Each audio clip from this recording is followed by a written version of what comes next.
are important, but you just see he's running slightly ahead of what he did in 2020. That was exactly the strategy the Trump campaign wanted to have: more turnout and higher vote totals all throughout rural parts of every battleground state, at least in Georgia. And I could go all over the map. The trend line is pretty consistent, Nora. He is doing that. Even though the smaller counties have smaller numbers of votes, running up the margins there does help offset, or possibly could offset, what are expected to be very strong vote outcomes for the vice president in Metro Atlanta and some other parts of the state. So break that down. What do you think that means? Well, what it means is, for now, going back to our estimate, 50-50, that's by county, statewide. We'll go back to that overall estimate of Georgia at 50-50. That means as we get closer, as more of Metro Atlanta comes in, there is at least more of a buffer for former President Trump. It is not decisive. It is not determinative, because we don't have a call here yet. But in general, and Michael Whatley was talking about, what are these early indicators? They're just seeing higher turnout, higher vote totals at the margins in some of the redder counties of Southeast Georgia and other parts of northern Georgia as well. Major Garrett, thank you. I want to turn to Ed O'Keefe, our senior White House correspondent. I understand you have some new reporting. Well, part of why things remain so tight there in Georgia is if you look at those counties around Atlanta, and maybe Major can zoom in on some of them, what the Harris campaign is seeing is real encouragement there. That, in fact, she's running ahead of President Biden in some of those ex-urban counties around Atlanta, higher totals than what the president got 4 years ago. That is how she wins a state like Georgia tonight. Can you run up the numbers in the suburbs? Can you get young college voters across the country to turn out? Can you lean on the Black and Latino voters you need? In Georgia already, we're seeing good indications that the reason she's keeping it even is because Democratic advantages there around Atlanta, the biggest city in the South, may be improving. All right, Ed O'Keefe, thank you. I want to bring in 60 Minutes correspondent Bill Whitaker, part of our Democracy Watch tonight. And we did see some foreign sources try and interfere with the Democratic process. All right. How is everyone doing on this very, very stressful night? It's election night. It's election night. As you see currently, it's looking like it's looking different right now. It's looking different. We're gonna get into it. As you see, Georgia is starting to look different. I want to point out a couple of other states that's looking different. Texas is looking different right now. Texas is looking crazy right now. The electoral votes that we have, make sure it's fully updated. We have Harris for 35 and Trump for 95. Okay, Michigan results is coming in. Harris thinking she's doing good. Okay, so with that being said, we have a very, very occasions night. Welcome. I wanted to start off by saying welcome to our election coverage with Historically Black Sense. I am your host, Kevin Keys III, and this is... Hi, my name is Tiana J, aka the Icy Girl. I am also a part of a podcast that's also on the Historically Black Sense Network. Shout out to that Mic Check podcast. We do lives. I've been doing election coverage with them. I've actually been in charge of it. So super excited to be on this very historic night. A little nervous, a little all over the place and all my feelings, but we're here. I got my road dog with me. We're going to stick this out, y'all. We're going to stick this out. We're here to give you guys information. We're really excited about it. And yeah, hi, guys. Hey. All right. So with that being said, we have a lot of special guests for you. We're going to cover this election. We're going to give you our predictions. And we're going to watch some of these results roll in. We are here for a very, very good time. Yes. Sit back, grab your glasses of wine, and let's have a great time. All right. So, let's pull up your perspective, like your predictions. What do you think this election is going to turn out? So I did a little bit of coverage on this before, kind of like what the most important states are. And I know that Pennsylvania is like the state, y'all. If y'all didn't know, and I didn't even know this like for previous elections, but Pennsylvania is very important. Like it can be in this election in particular, it's going to be what makes or breaks the election. And right behind it is North Carolina. I just feel like due to them comments that was said at that rally about them Puerto Ricans, and Puerto Ricans make up such a big population in Pennsylvania, And I just heard that 90% of Latino voters are voting for Harris. I am very optimistic, even though it was split directly down the middle, 50-50. I have a really good feeling that Harris will be able to flip PA. I also think that she will potentially get North Carolina. I can see it. I was not expecting Texas to get flipped. I was definitely expecting Iowa to get flipped, as we heard the reports last night. So I'm kind of looking at those states. The states that are normally like red or blue, they're not my primary focus right now, because New York historically blue. I mean, but Texas is historically red, and it's kind of looking some type of way. But for the most part, most states are going to vote how they do. I'm really looking at like those 7 crucial states, which, if you guys don't know, it's Arizona, Georgia, Wisconsin, Michigan, North Carolina, and Pennsylvania. Oops, someone just commented and said that Kamala is in the lead in PA. Y'all, that's what we like to hear. That's what we like to hear. Yes, we like to hear that. And Nevada. So those are the 7 ones. So again, it's Arizona, Georgia, Wisconsin, Michigan, North Carolina, Pennsylvania, and Nevada. Everyone keep your eyes on those states. Those are going to be the ones that we really need to watch, because they're swing states. They could go either way. And those votes add up very quickly. I think all the polls are closed right now. So we're just going to see how it goes from here. But I'm trying to be optimistic. That's what we're gonna do. Yeah, that's how I'm feeling so far. But I'm really watching the swing state, so we're gonna have to see. All right. Well, I made an interactive map. If you can, if our producers can pull up our interactive map, we can.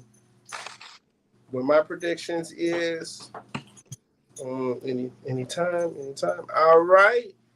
So when we look at this map, and actually I'm gonna pull it up on my end too, so I can. All right. So I am expecting a 308 to 230.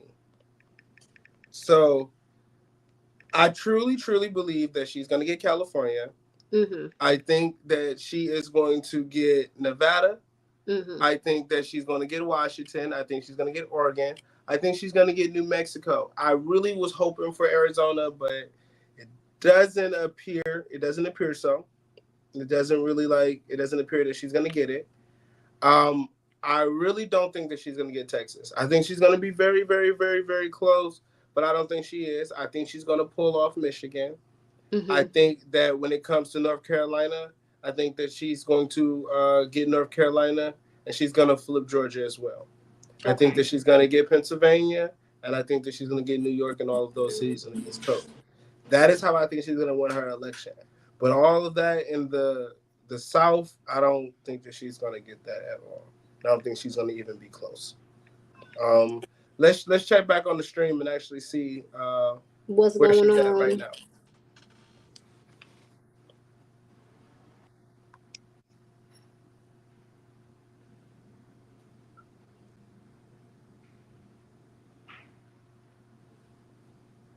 Federal officials are investigating dozens of fake bomb threats at election-related sites all across the country, about 40 in Georgia alone. And federal officials tell us that these threats are picking up as this evening goes on. The federal officials have traced the threats back to email accounts in Russia, though they're not yet sure that Russia is the actual source of these threats. But again, these threats have been deemed not to be credible. There's also what CISA, the country's top cybersecurity agency, calls a fire hose of disinformation coming from our foreign adversaries designed to sow doubt in our election system. Election officials across the country are taking an aggressive approach to these claims this year. They're finding the disinformation, they're exposing it, and they're debunking it as quickly as possible. All in all, they tell us they are tracking no national level incidents that would have an impact on the security of our election infrastructure. It's an infrastructure they repeatedly assure us has never been more secure. Well, that is some good news tonight, let's right? actually talk about very that. Good news indeed. Let's talk about. David, you want to add to that? Let's actually talk about that. Let's talk about voter protection, and let's talk about the security at the ballot. I went to a couple of polling precincts today to campaign and whatnot, and I did see a lot of election officers and whatnot there. When you voted, did you see anyone, and do you think that your state is actually doing what it's needing to actually protect the vote? That's a really good question. So I'm from New York, if people don't know. I actually voted early. I did not vote on election day. I wanted to get it out the way. Even though New York is historically a blue state, I just knew that this is such a historic election. I wanted to get it out the way and that the lines were going to be super long today. But when I went, there actually wasn't really, I went to vote at a school. There wasn't too many officers out there. But it was very organized, very swift. Everyone knew what they were doing. I was in and out of there very quickly. I have been talking to my friends who did vote in New York City today. They definitely said that officers were out, particularly in Manhattan locations. I feel like because Trump has like businesses kind of closer to like the that part of the city, it's a little bit more, the potential for his supporters to be out there and kind of, gotta get down. But the officers were doing a really, really good job in terms of making sure that everyone felt safe. At least in my state, I think that we were doing what we needed to do in order to make sure that people felt protected. I did hear a story from my friend Sydney. She was saying that she had to go back into the election or the polling station because something was wrong with her ballot. So she went back inside, and her boyfriend reported to her while she was standing, while she was in there, that there were like Trump supporters like driving back and forth, like yelling Trump 2024, like kind of trying to be rude to voters, which was insane. Not surprising from those people, but very insane for me in a blue state. But they were swiftly told to leave the premises. So we can't prevent people from being, or we can do our best to prevent people from being crazy and doing those types of things, but it really matters what those preventative measures are. And I think at least in New York City, we haven't had too many problems in terms of like making sure that people are able to vote. That's just my experience in New York. Okay. I mean, I could say it's pretty much the same in Michigan. I see this is very calm. People didn't really do the most at the polls. It was a very in and out process. I didn't see too many problems. Of course, I wasn't inside the actual polling location, but outside, it didn't seem like it was nothing. Our first guest is actually here. We Uh-oh. have our guest student from Wilberforce University, HBCU in our Midwest region. Let's bring them to the stage. Bring them on in. Hello, how y'all doing? How Hello. y'all doing today? Doing good. How you doing? Doing pretty good. Just got done with basketball practice, but just having a blessed day. That's all. Amen. Great. So talk to me. So what are some things that you've seen during this election? How you feeling during this election? Like it's a lot going on. I ain't gonna lie. It's definitely anxiety going on, just watching everything and stuff. But like I told myself, I definitely prayed about everything. I'm praying for, everything that's going on with the elections, everybody's choices and stuff. Because I know me personally, I know I went to go vote early, but I know at the end of the day, I choose Jesus regardless of everything that's going on, because he is my Lord and Savior. He is my light. He's someone that I worship and everything too. And he is the final say of everything that's going on. So that's one thing I would say about everything. But those are my thoughts so far. Okay. What are some things that you've been doing to help out with the election and make sure that people are actually going out to vote? I know today we had our voter poll over here at Wilberforce University. We had people at Central State University also come through as well too. They went and vote. We did a little line dance that was going on. We actually had a voters watch. Like we had stuff at the CAF, people watching, everybody see if everybody voted, this, that, and the third. Just being engaging with everything that's going on. I know all of our AKAs did something as well too. So, but man, I'm also part of Alpha Phi Alpha Fraternity Incorporated, Mighty Z chapter. Spring 23 initiate. Okay. So where do you think America goes, like, after this election? Worst case scenario, best case scenario. Where do you think you see America going? That's honestly a good question. I'm not even gonna lie to you. I don't know what God has in store with everything that is going on with after the election. I can only pray for the best. That's all I can really say about the situation. Same. Okay. Well, I truly appreciate you for your time. Make sure we stay tuned. I mean, election results is coming in by the minute. We Yeah, pray. they're coming in quick. I'm not gonna lie to you. Yes, they are. I'm watching. I'm literally have my computer up. I'm watching everything that's going on. I'm like, bro, this is coming too quick, yo. This is crazy. Yeah. Yeah, with this early voting and whatnot, it's whoo, these results are coming in. I mean, I'm over here on this side looking at my election results. So I'm over here. It is. Oof. All I can do is just pray. I gotta play worship. Amen. That's all you can I gotta do. play worship music to get all the stress going on and everything. Yes, Do whatever you yes. have to do to prioritize. I've been telling people that all day. Like whatever you have to do to prioritize your health, mental health, particularly us as Black people, we have a lot at stake here. So if you gotta please take breaks. I promise the election results will be there when you get back. Turn your phone off, turn your TV off, like take some moments to decompress. I know literally like before I did the stream, I took a good shower with all my favorite products so I could calm myself down. Whatever you have to do. It doesn't make you a bad person to not harp on the results. The journalists of the world are handling that for y'all. We got y'all. We can do that. Y'all relax.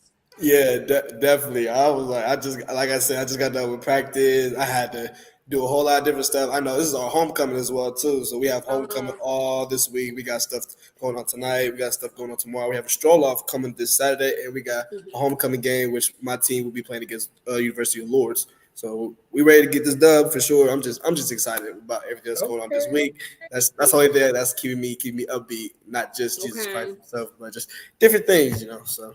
Yeah. Continue to be upbeat, my brother, and I truly appreciate you for taking the time to talk to us on this most historic night, and we hope to stay in contact with you. Thank you. Definitely love to stay in contact with y'all. Thank you for having me. For sure. No problem. Thank you for Have a good night.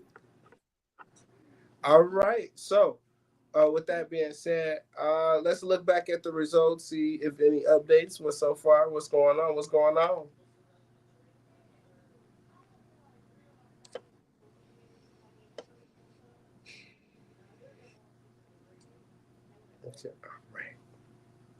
Yeah, I mean, we've heard all throughout the country, despite this flood of disinformation, despite these bomb threats and others, voting's gone relatively smoothly. There are some places, 5 polling places in Fulton County, 5 polling places in DeKalb County, Georgia, that were ordered to stay open a little bit later because of these bomb threats, but election officials are handling it, and it might lead to some delays in getting those reports out, but Georgia counts very fast, so I'd expect that's going to be resolved pretty quickly. We are watching it closely. Thank you very much, Bill and David.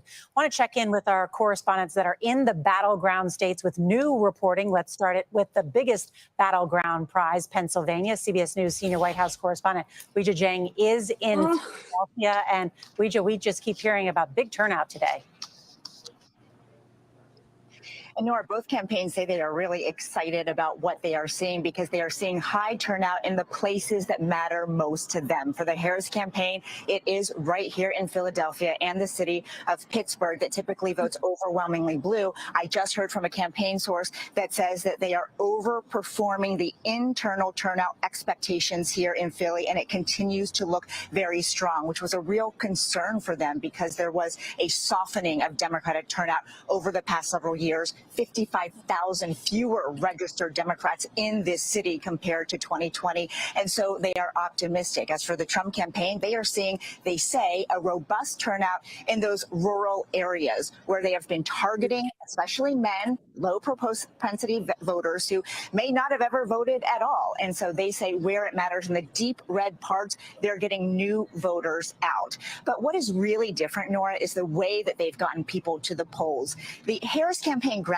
game has been like a well-oiled machine with 50 field offices spread across the state, with 110,000 volunteers since her launch, knocking on over 5 million doors. And this is something that they love talking about because they say they have a ground game that the Trump campaign doesn't even touch. But for the Trump team, they own that. And they say, yeah, we have about 24 field offices and we are reaching people, but they've really outsourced the door knocking and the traditional ground game to super PACs, including Elon Musk. And the Harris campaign says that's a real risk because they don't have the same kind of data points that they are getting, so they can target people that they need to get out and vote. So Nora, tonight, the headline is that the turnout is high. We don't know if it's a record, but every official that we've talked to here in Philadelphia, across the state, and certainly in those collar counties in the Philly suburbs are saying they are seeing remarkable numbers. Yeah, we've heard those stories in Lehigh. All right. Well, the election polls are starting to look very, very close. Right now, Fox News have it 72 to 111. It seems like it's very far, but I mean that's actually very close because again, the way that these electoral votes is like they can once they call California, it's gonna jump up. It's gonna jump up. A lot of the normal Democratic states have not called anything yet, have not released their results. Like I don't see New York marked up at all yet, and we're in a very blue state. So yeah, 72 to 111. Okay, so it's getting there. Not that on my election, it's getting there too.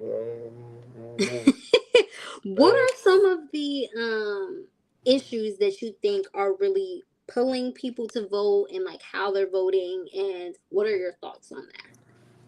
I will say some of the things that's pulling people to vote. One, this abortion, this abortion, whole thing on abortion.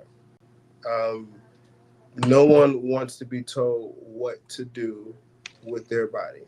Yeah. And it's to the point where because of everything that's happening with Donald Trump saying, oh, well, we're going to make sure that, you're punished and you're criminalized if you get an abortion and this is wrong and all that. People are coming out to try to make sure that that doesn't happen.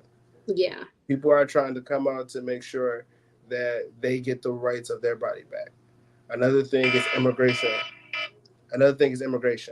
Mm-hmm. So with immigration, everybody wants to make sure that the border is protected because right now it's been a lot of false narratives that it is most of the crime is coming from immigrants. So people are scared. People are, mindful of that. And another thing is inflation and the economic system. A lot of people are gas and rent and groceries. It's just entirely too high. And people are taking that and what they experienced in the last 4 years and they're taking that to the polls. And they're saying, do they want to go forward or go backwards? Or do they want an economic system, safety, security, healthcare? There's all types of stuff that's on the ballot, but it's their way of living, their freedom, their ability to live is what's on the ballot right now. And that's what's bringing people out to the polls. So next, we have some of the lovely ladies from Clark Atlanta Universities. Welcome. How y'all doing today? Good. How are you? Good. Doing all right. Talk to us. Introduce yourselves. Who are y'all? You can start. Me? Yeah. Okay. Hi, I'm Jess Levy. I am the current president of Her Campus Clark Atlanta, and I'm the Royal Court of Miss Black. All right. Hey, I'm Christina Childress. I am a mass media student at Clark Atlanta University, minoring in Spanish. I serve as the vice president of Her Campus. Hi guys, my name is Sierra Brooks. I am currently the co-event coordinator for Her Campus. I am a senior mass media major. That's pretty much it about me. We could take it to the one and only. Go ahead, girl. Hey everybody, I am Jayla Smalls. I am a graphic designer for Her Campus CAU at Clark Atlanta University, and I am also the 36th Miss Clark Atlanta University. Period. Well, thank you for joining us today. Thank you. All right. So what is the vibe like? What is how is Georgia? What's going on? This is a very, very historic election. So talk to us. What's the feeling? I'm scared. That's real. That's real. I'm not gonna lie. I've been like trying to keep my head off my phone. I've been trying to do my homework. I'm doing homework that's due next week because I'm terrified. I don't want to watch it. Yeah. Yeah. As far as like the Georgia climate, I haven't directly felt any like hostility or anything like that, but I voted this morning and there were like bomb threats. So that kind of made me uneasy.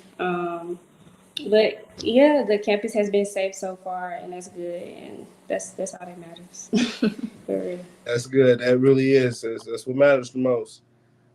So what are y'all looking for? The results. What type of results are y'all looking for? Hotties for Harris. Hotties for Harris. Let's elect our first Black woman president. Like, that's just Absolutely. Let's wake that That's up. the Yeah. real tea. Let's look Yes. it up. I think Yes. like I feel like it's. I don't know. In a perfect world, we would just go to sleep and wake up. Everything would be blue. We would be outside. We're on 10th and Piedmont. Like it. We're here. But I know that this is America, and you really just can't put all your eggs in one basket. Yeah. Yeah. That's what we're hoping for sure.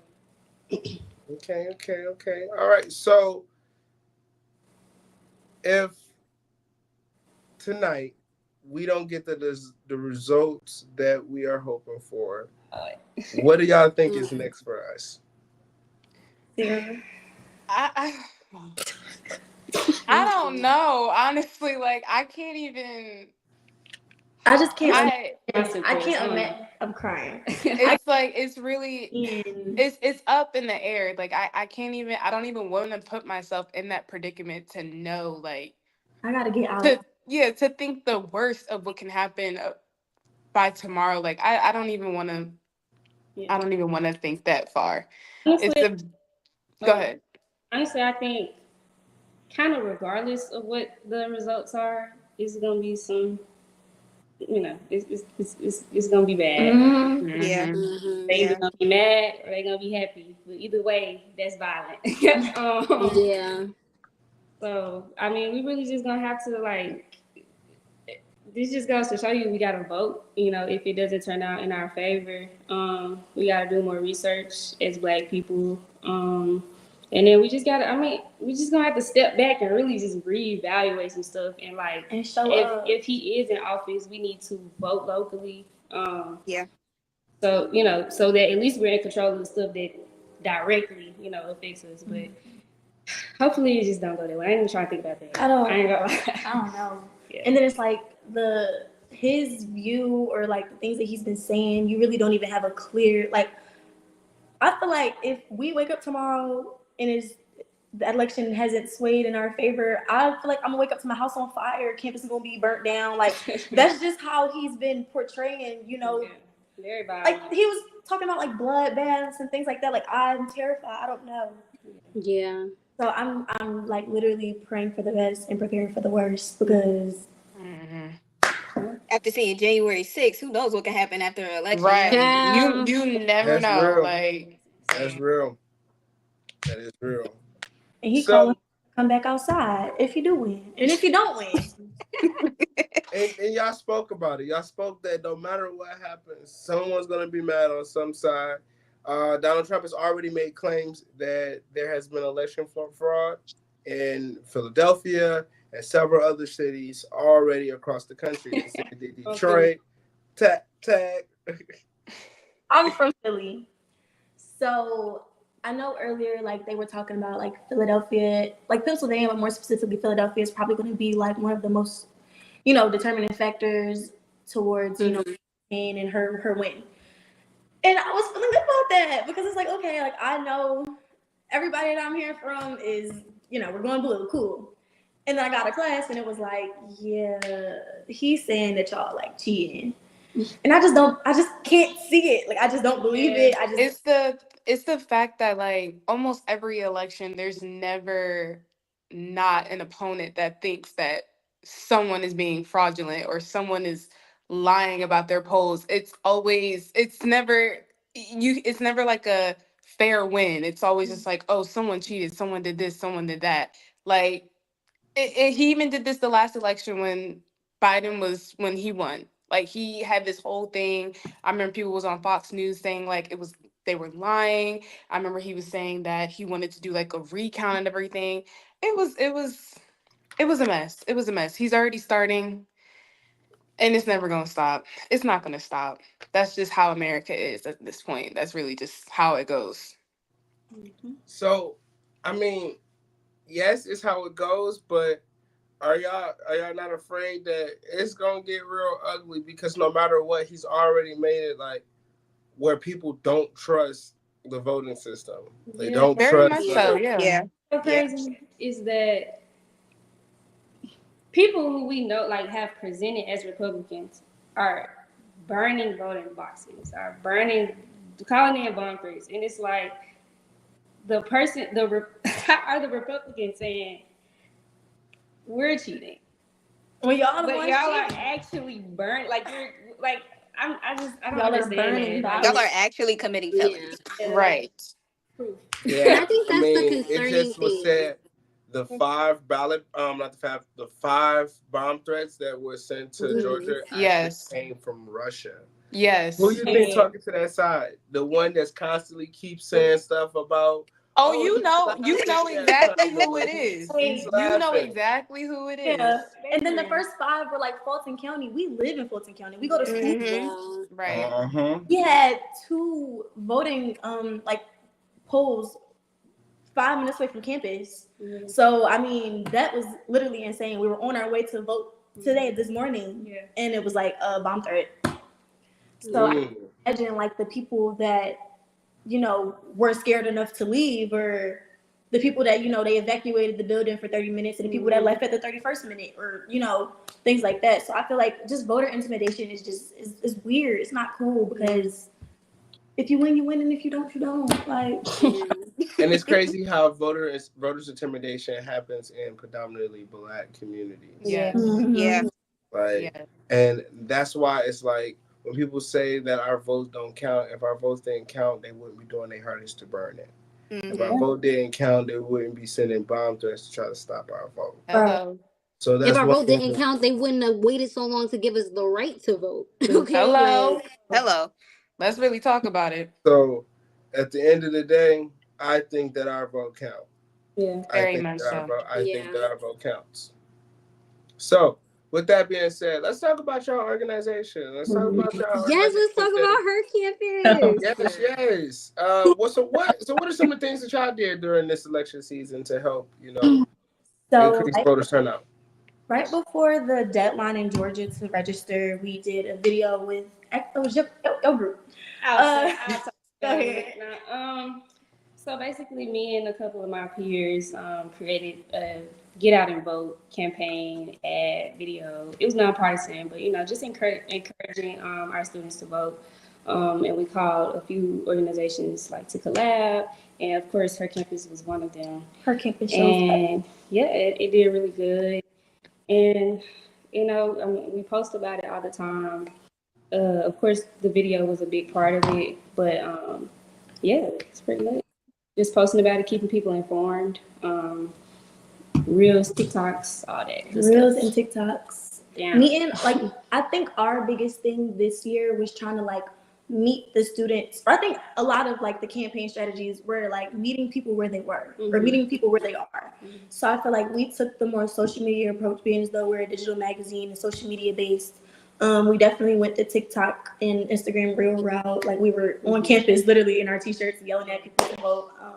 If you ain't getting out in, I don't know. 30 girls with t-shirts and one telling you to vote. I think I will vote. I don't know. Okay. Well, definitely, those are definitely ways to help. So the next question that I have is about local elections. Is there any local elections that's happening that y'all are watching, that y'all are very nervous for, that y'all are hoping to see a good turnout for? Well, let me just speak on today. I know it wasn't local elections, but when I went to the polls, I feel like the rest of the ballot, I'm like, okay, we need to be more informed about these senators and all these Right. other people that we have to vote for. We just so focused on Harris and Trump. I need to know who. I looked up the ballot, researched it, just to make sure I knew who I was trying to vote for.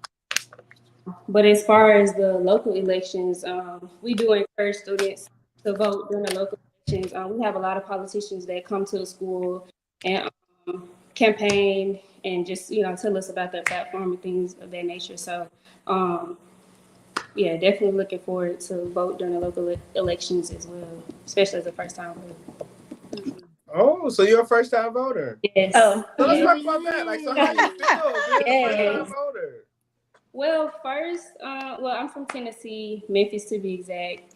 I thought I would have to do a mail-in ballot. So the reason I waited until today to vote is because I didn't know that I could vote in Georgia as a college student. We usually have a lot of people that come on our college and hold a clipboard and are you ready to vote? Are you ready to vote? And I think one of them kind of was just getting on my nerves one day. And I was like, you know what? Let me just sign up.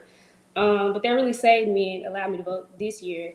So yeah, if you are a student at Morehouse, Spelman, Clark, GSU, wherever, if you register to vote with one of those people and you put down your school address, you can use any ID, whether it's in Tennessee, whatever. I was able to use my Tennessee license to vote, so that was great. It worked out really well. And yeah, that was how just did you feel after? Oh my God, I felt so oh my God. First of all, I felt grown because it's wow, I really. But I felt wow, I could be this is history. This is history. This is my first vote, and it's such a big, important election. All elections are important, but let's be real. This is one of those that's we gonna remember it. And so I felt very free, liberated. And just it felt really nice. She was emotional. I was very emotional about it. Let's wake it up. She was emotional. Very emotional about it. The lady did yell at me one time. Well, she didn't yell. She was just like, "You can't have your phone." I was like, "Oh my bad." I was trying to vlog and stuff, but My God, Christina. yeah, but no, it was I was very emotional, and I was just glad to be able to have that right. And it's every right to feel emotional too.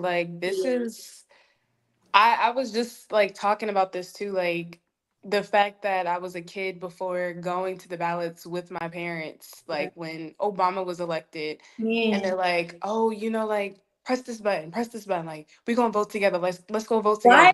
Right. I remember that. I remember my parents picking me up from school and taking me to the ballot, and the ballot was, there, but I was with my parents making history.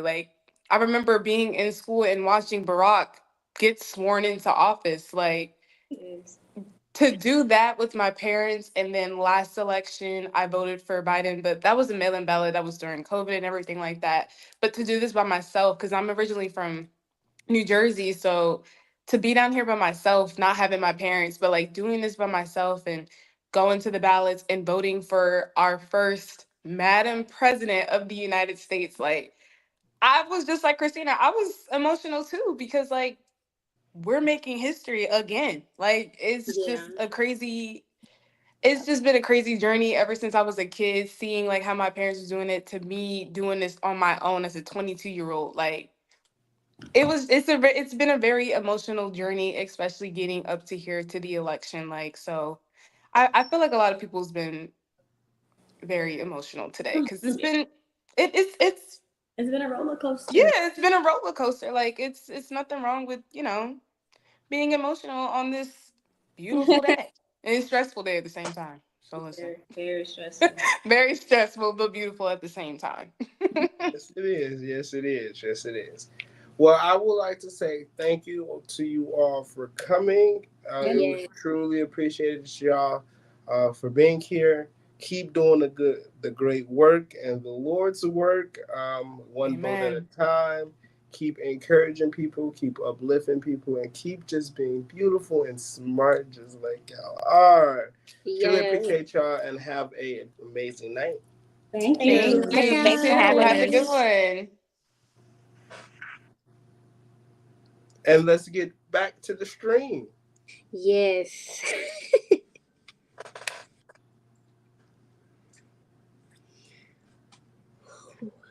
Well, what are you hearing about turnout?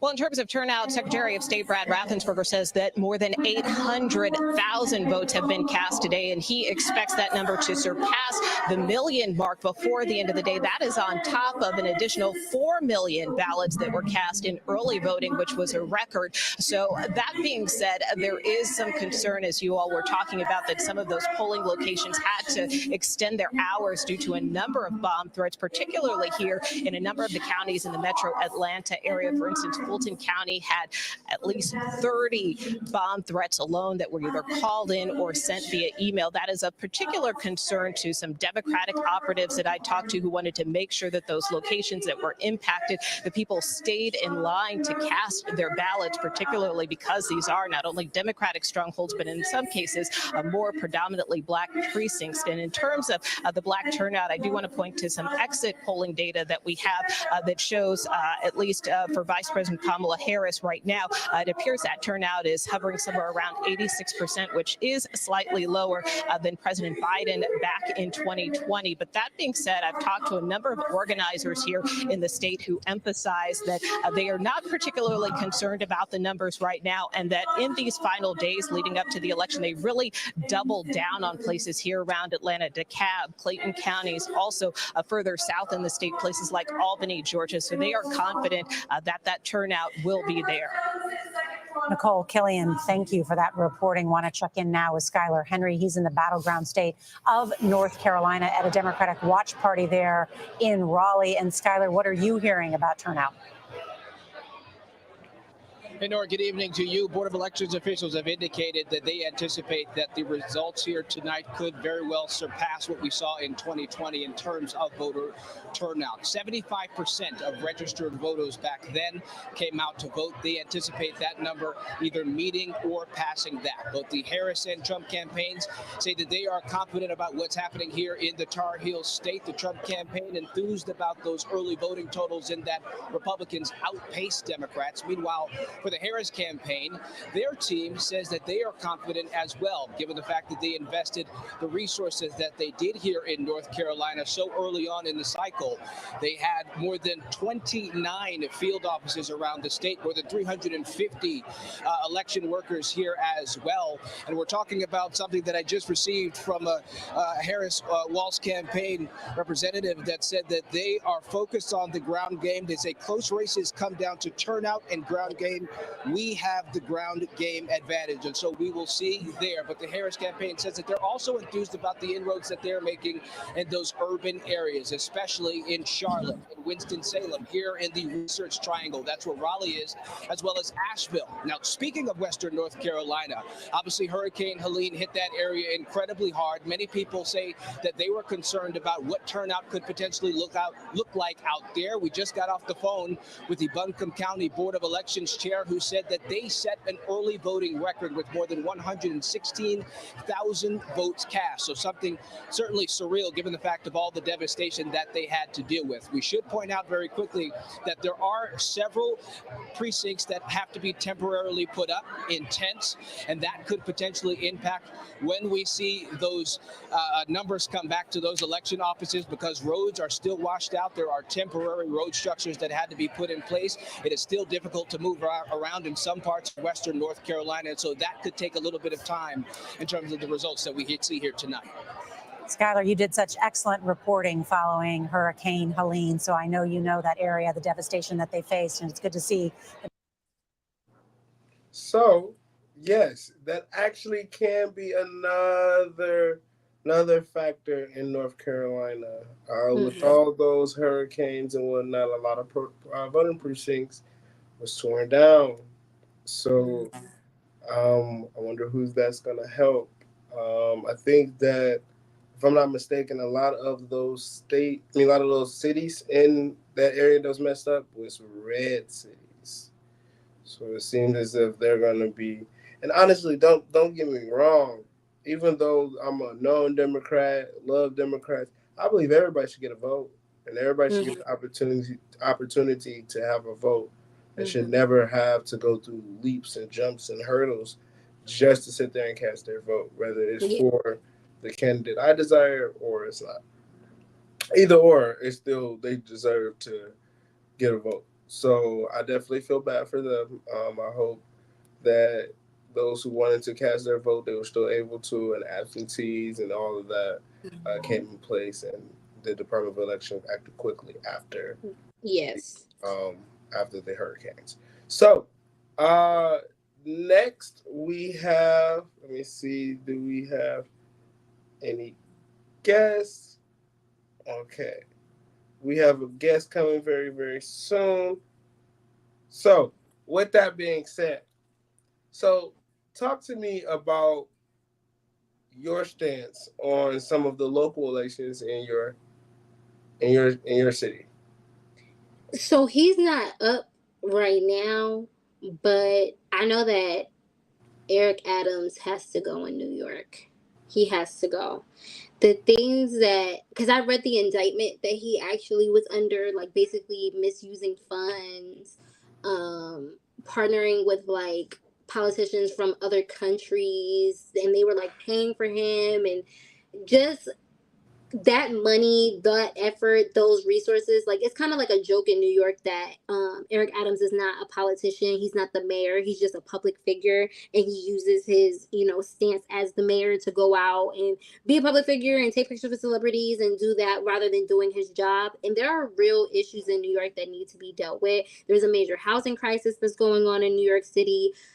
We have a lot of people.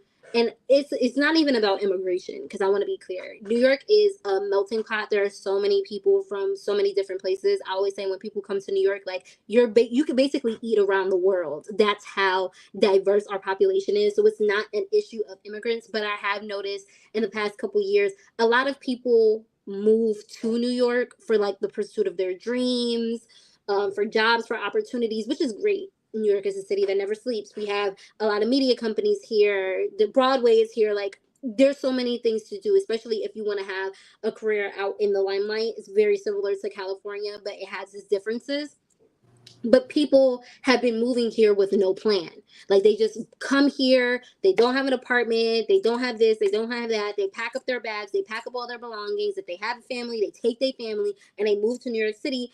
And Eric Adams has actually been giving them like housing and assistance. There was a period of time where he was like paying for them to take buses to like ship them out to go to like other states, like when there was too many of them. But even still, like all of those funds, all of that money to be allocated for that, and then for you to use the rest of the money for your own personal expenses so you can stay in expensive hotels in Dubai. Like I just don't respect that. There's so many issues that go on in New York City that go unrepresented, uncatered to. We have issues in the subway. We have issues with the prices of the subway. When I was a kid, like going on the subway was probably less than $2, and then it went from $2.50 to $2.75 to now $2.90.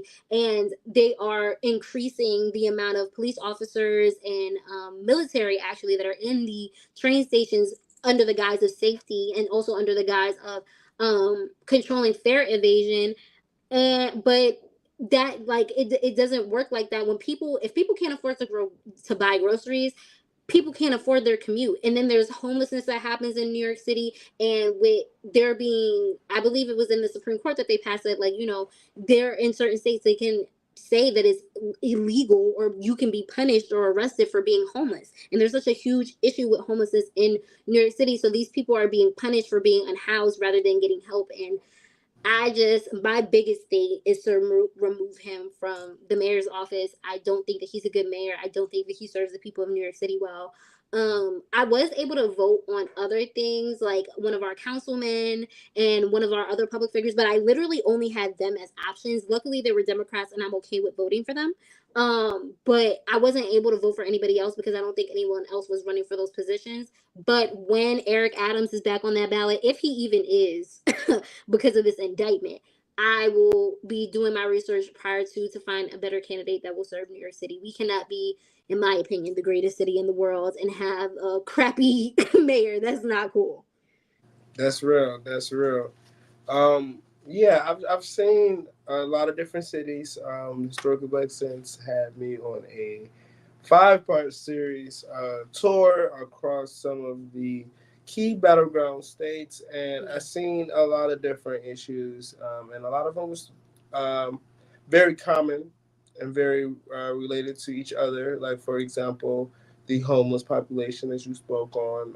I've seen a lot of homelessness in these different cities. Going to Philadelphia, when I went to Georgia, when I went to Atlanta, when I went to Charlotte, it was just a large population. Speaking of the Road to Election series, I want to give you a sneak peek of the intro to the Road to Election, because the entire 5-part series is going to be dropping on YouTube very, very, very soon. So let's check it out.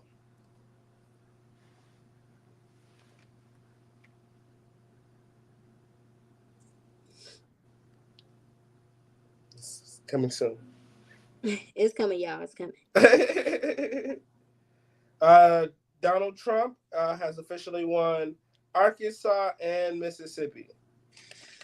Okay, y'all. Oh, goodness. Yes. My stomach is tight, y'all. It's tight. Yeah, nervous. When I tell you, this is very. You said very Arkansas and what other? and Mississippi. Okay. Like a laser on Georgia, too, because that was the first, of course, these battlegrounds to close. And one of the key questions is that composite of the electorate. Yep. What about independents? Well, the story about independents coming into this race was that Joe Biden won them in Georgia. The Democrats are not winning them. So Kamala Harris. He won them 4 years ago. 4 years ago. I want to talk about this for The sure. picture in 2020, independents represented 28% of the electorate. Joe Biden got 53% of that vote. Donald Trump got 44% of the vote. That was in 2020.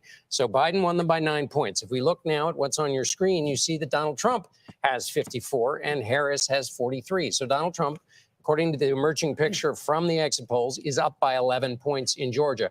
And if you don't mind, I'll spin you through the independents in North Carolina and Pennsylvania as well. Absolutely. So in North Carolina in 2020, Biden beat Trump by just 4 points. They were 30% of the electorate. In North Carolina now, thank you for keeping me on track, Nora.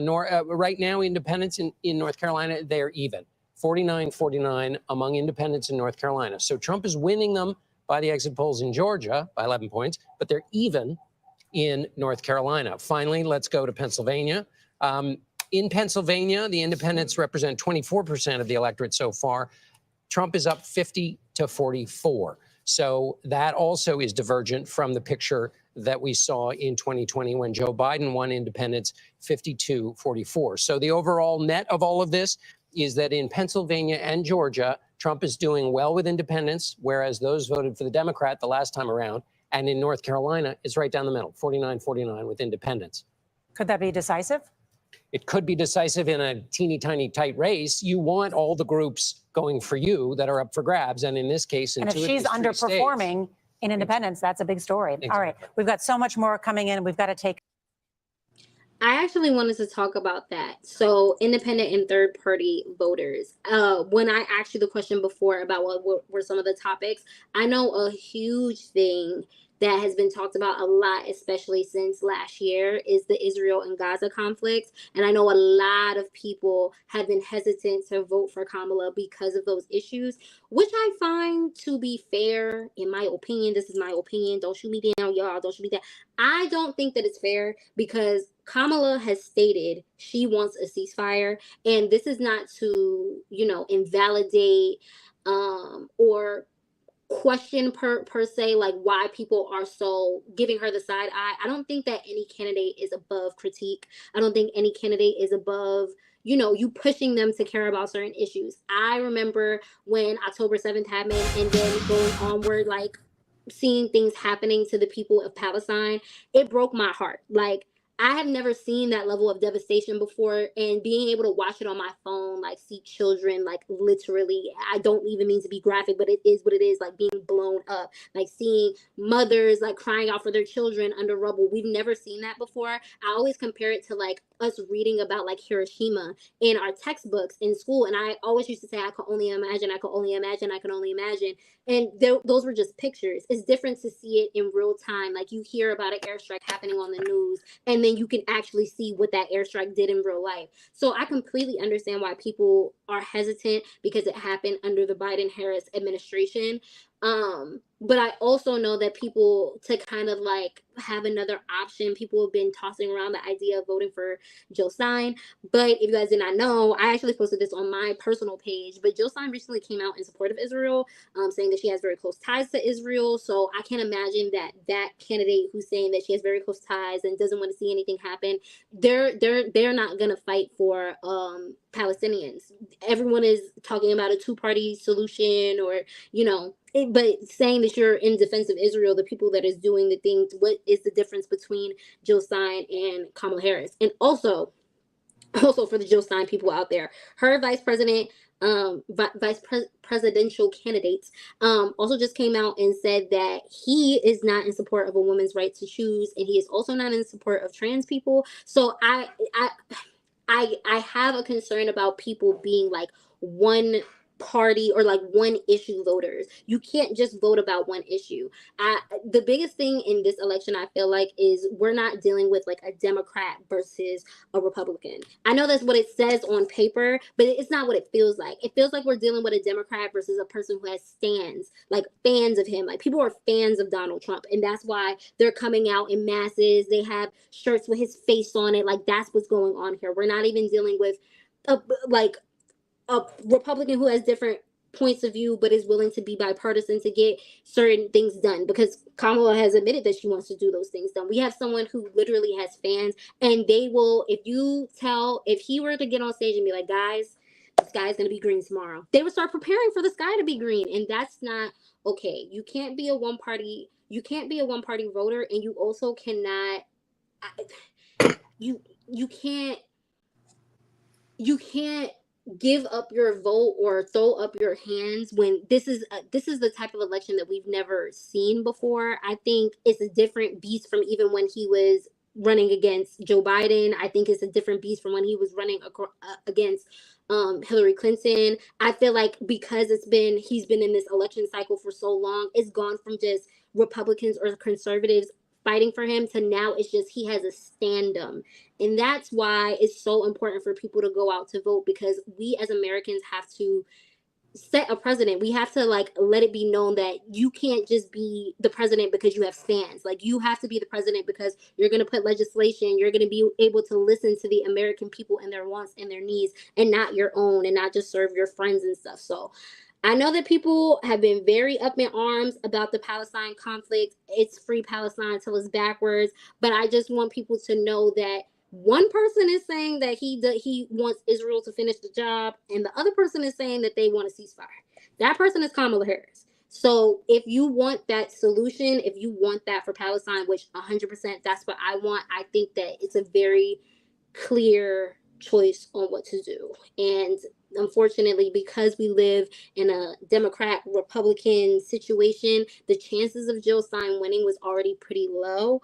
But aside from that, if you were just voting for her for Palestine, there are other issues that your rights would be stripped away because her party doesn't even agree with you. But that's just my 2 cents on that. Just wanted to talk about that since they were talking about independent voters and third party voters. That's definitely a huge part of this election, where I feel like other elections kind of been like up in the air about what the third parties have been wanting. Okay. I will say this. We don't talk enough about the fact that a lot of people will use the independent party or the third party as a weapon.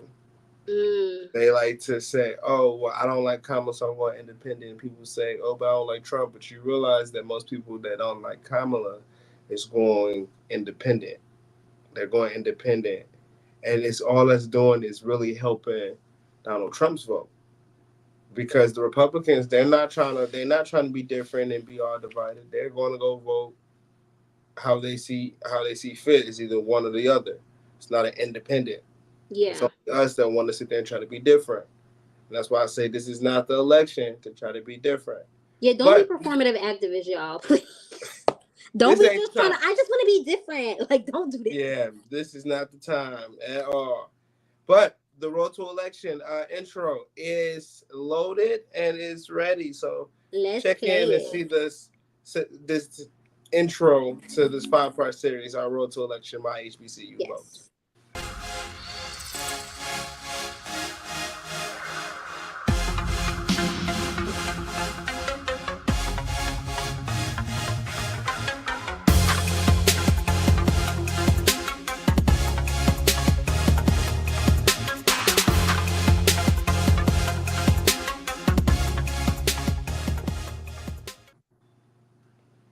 When I tell you, thank you. When I tell you that was an amazing, amazing, amazing tour. I enjoyed every conversation. I enjoyed like everybody that was there. When I tell you, like it was so much black excellence and intelligence that was in the room. It was amazing. It was amazing. Like I can't wait. One of the episodes is going to be near and dear to my heart, which is our part 4, which is our Detroit show. I get to show y'all around and get to talk to some people who seen me and figured out me and knew me from the moment I was young and seen that I'm the same person, and I'm still out here trying to make a change. So, with that being said, we're going to move it straight to our stream, see what's going on, and we'll be right back.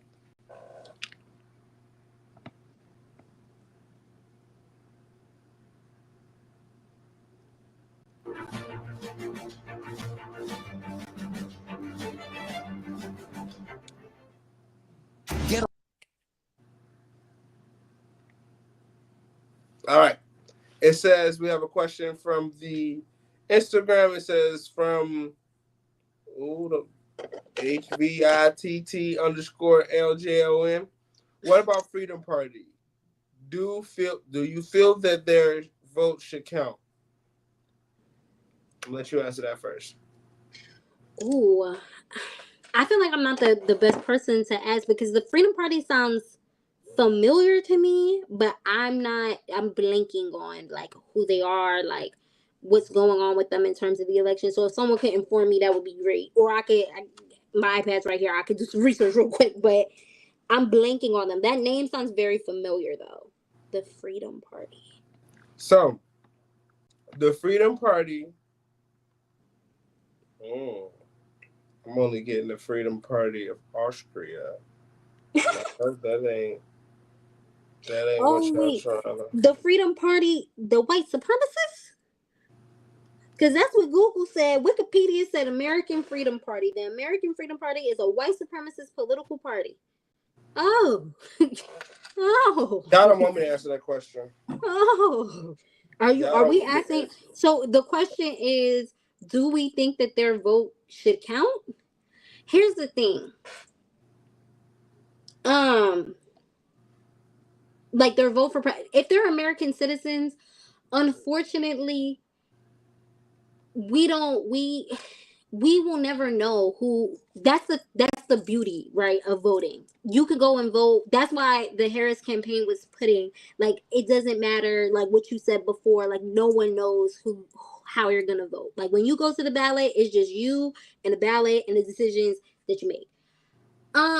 In that same breath, what I say as a black, do you see how I look? Do you see who I have on my shirt? Do you think that I would say that I want a bunch of white supremacists to be voting? No, but they already are. They don't have to be a part of the Freedom Party to be white supremacists.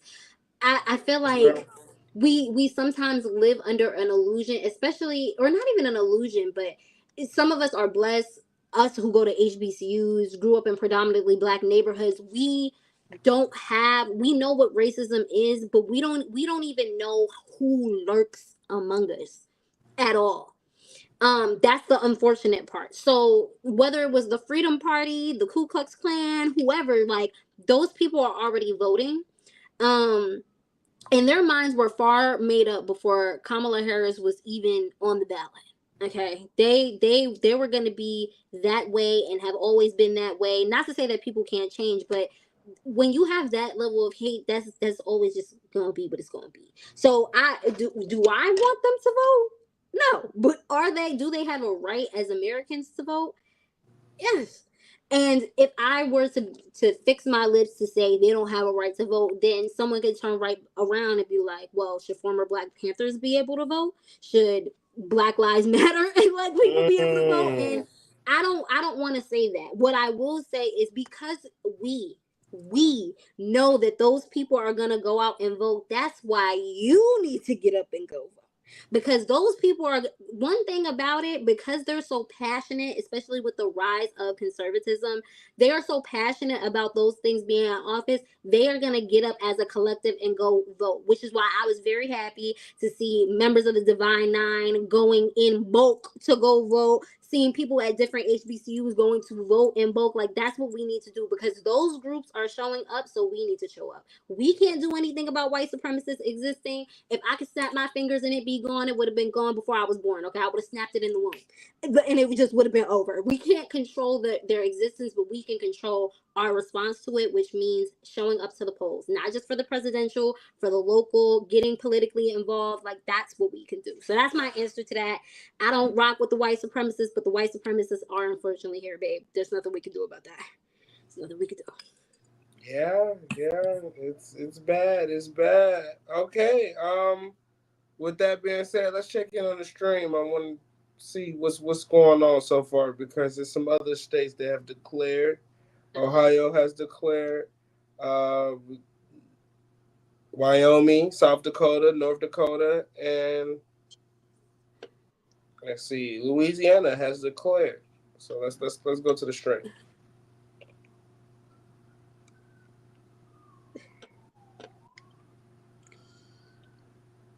Oh, I think New York declared too. Yes, New York did declare. Oh, okay, my state's still blue. Thank you. Thank you.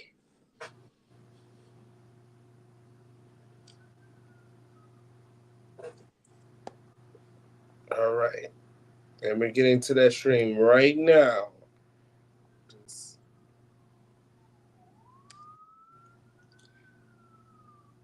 All right. So, with that being said, we are going to show y'all a couple of clips. Let's see, the TikToks. We want to talk about how social media has influenced campaigns. Ooh, that's really good. I like that. Yeah. So let's talk about how social media has influenced campaigns. We've seen Kamala HQ. We've seen. Ooh, they deserve a raise. Whoever it is deserves a raise. No matter what happens, they need to come out, because that marketing top tier. Top tier. So what are some things that you think that influence a campaign, like especially when it comes to social media?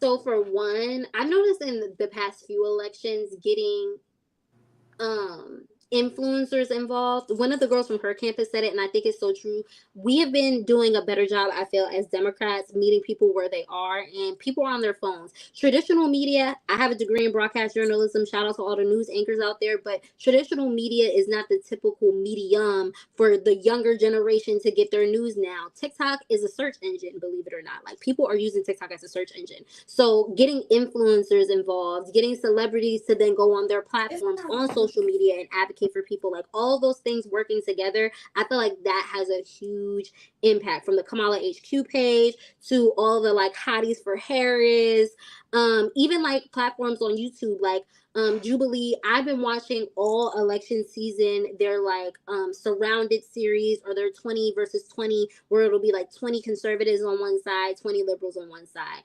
anti-Trump supporters, or anti-Trump supporters versus Trump supporters, or one liberal surrounded about 25 MAGA supporters. Like, I've been watching those things because I have really been in this election cycle invested in hearing the other side. I wanted to get in the brains, because the last two elections, if I'm being completely honest, I was just like, I don't even know why y'all are voting for this man. So the second that you say that you're voting for him, I don't even want to know what you think. But I had to realize, especially with when he initially came into office, and even now, like, there was a reason why states that previously voted for Obama two election cycles back to back switched and went to this man. So you have to understand what the other side is. And at the end of the day, I think a lot of the times when we villainize or like look at the Republican Party, we're just thinking about the politicians, but there are real people whose lives are impacted. Like people voted for Donald Trump because he told them that they would get jobs, and we were dealing with a really bad economy during the Obama administration because of what happened with Bush, and he gave them hope. Even if you disagree with him voting for Trump, the issue at its core was economics. The issue at its core was I can't feed my family. And that's not a Democrat or a Republican issue. That's a human issue. If I can't feed my family, who cares what my political affiliation is? So I tried my best to look into what individuals were saying and why they were moving that way. And I think having like social media influencers or platforms like Jubilee or just other more giving like an entertaining but still informative discussion between two different sides of the aisle and fostering those spaces. I feel like that was a really powerful move on social media because I think it opens our minds, opened our awareness to how other people were feeling, and it allowed us to feel like, okay, people who were on Kamala's side and seeing those things come in, they can then go and bring that to the campaign team and be like, well, these are issues that those voters are having, and that's the reason why they're voting for Trump rather than Kamala. And Kamala could propose certain policies, certain promises to serve those people, because if the president is going to serve all those people regardless of political affiliation. So I liked that thing on social media, like using influencers, creating and fostering spaces between two different sides to really get down to like the nitty gritty of the issues. All right. Let's head over to the stream for a second. Yes. He would become the next president of the United States, 270 right there. So it shows you how critical each of these states is at this point. Pennsylvania just closed. If that were to go the other way, that takes it right out of his hands. And now he has to go elsewhere to find votes. And that would be, say, Arizona and Nevada. Does that bring him closer? Closer, but not yet. 251, a long way. He'd have to go into one of the blue walls and take one of those bricks out of that. He'd need at least 15. 15. He'd get it right there. And call that 266. He'd still need one more state. He'd still need to get to Wisconsin to get over the top. So you can see how critical Pennsylvania, North Carolina, Georgia, they all are to both candidates. Maurice Dubois, thank you. Want to turn now to Cecilia Vega, because Cecilia, I know you did some reporting in Pennsylvania. What are we learning about what may be happening in the Keystone State? Yeah, we're just back from a reporting trip there. Look, this is the holy grail. Margaret said it at the top of the show with its 19 electoral college votes. And I think, Nora, to understand the significance of Pennsylvania, all you got to do is look back to the final day of campaigning. Both candidates there, Donald Trump telling everybody, if we win Pennsylvania, we'll win this whole ball of wax. Kamala Harris ending her final rally on the steps of the famous Rocky Steps there. But look, Al Schmidt, the Secretary of State, told me we are probably not going to know the results from Pennsylvania tonight. Delay does not mean anything nefarious is happening. Pack your patience, you said at the top. Thank you very much, Cecilia. We're going to take a quick break. We'll be right back. All right. Ooh, this is ramping up. It's getting scary. Within the next hour, we're gonna start seeing results from the West Coast. Within the next hour and a half, we're gonna start seeing California start to report, and that into the entire West Coast. But we're seeing New Mexico, Colorado, Kansas, Missouri, and Iowa, which is all being blue right now. There are Democrats is in the lead. She won that. She's getting very, very close to her 270. It's looking like it is still possible for her to win. She gets, as we've seen, she gets Pennsylvania. She's going to put her in a nice, very comfortable spot. So we're just definitely looking forward to seeing that. Let's look at the map real quick. Let's just go to the map. Yeah, let's pull up a map, shall we?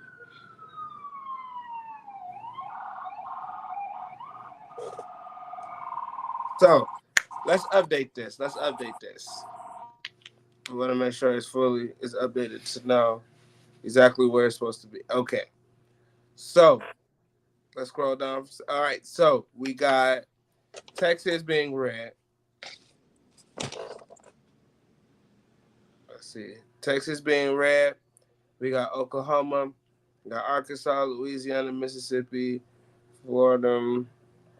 Can you put Florida to be red, please? Yeah. There we go.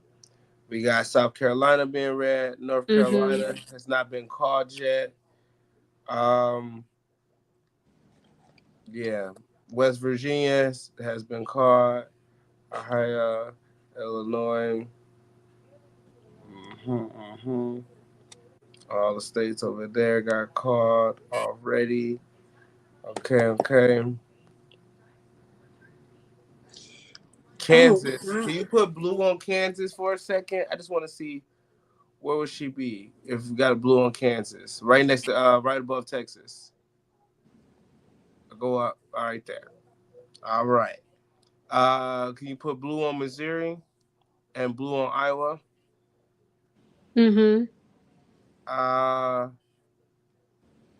These results is coming in fast. Can you put red on Nebraska? It was called and she didn't get nothing. All right. Can you put red on? Can you put red on Arizona, please? Okay. And then blue on Michigan.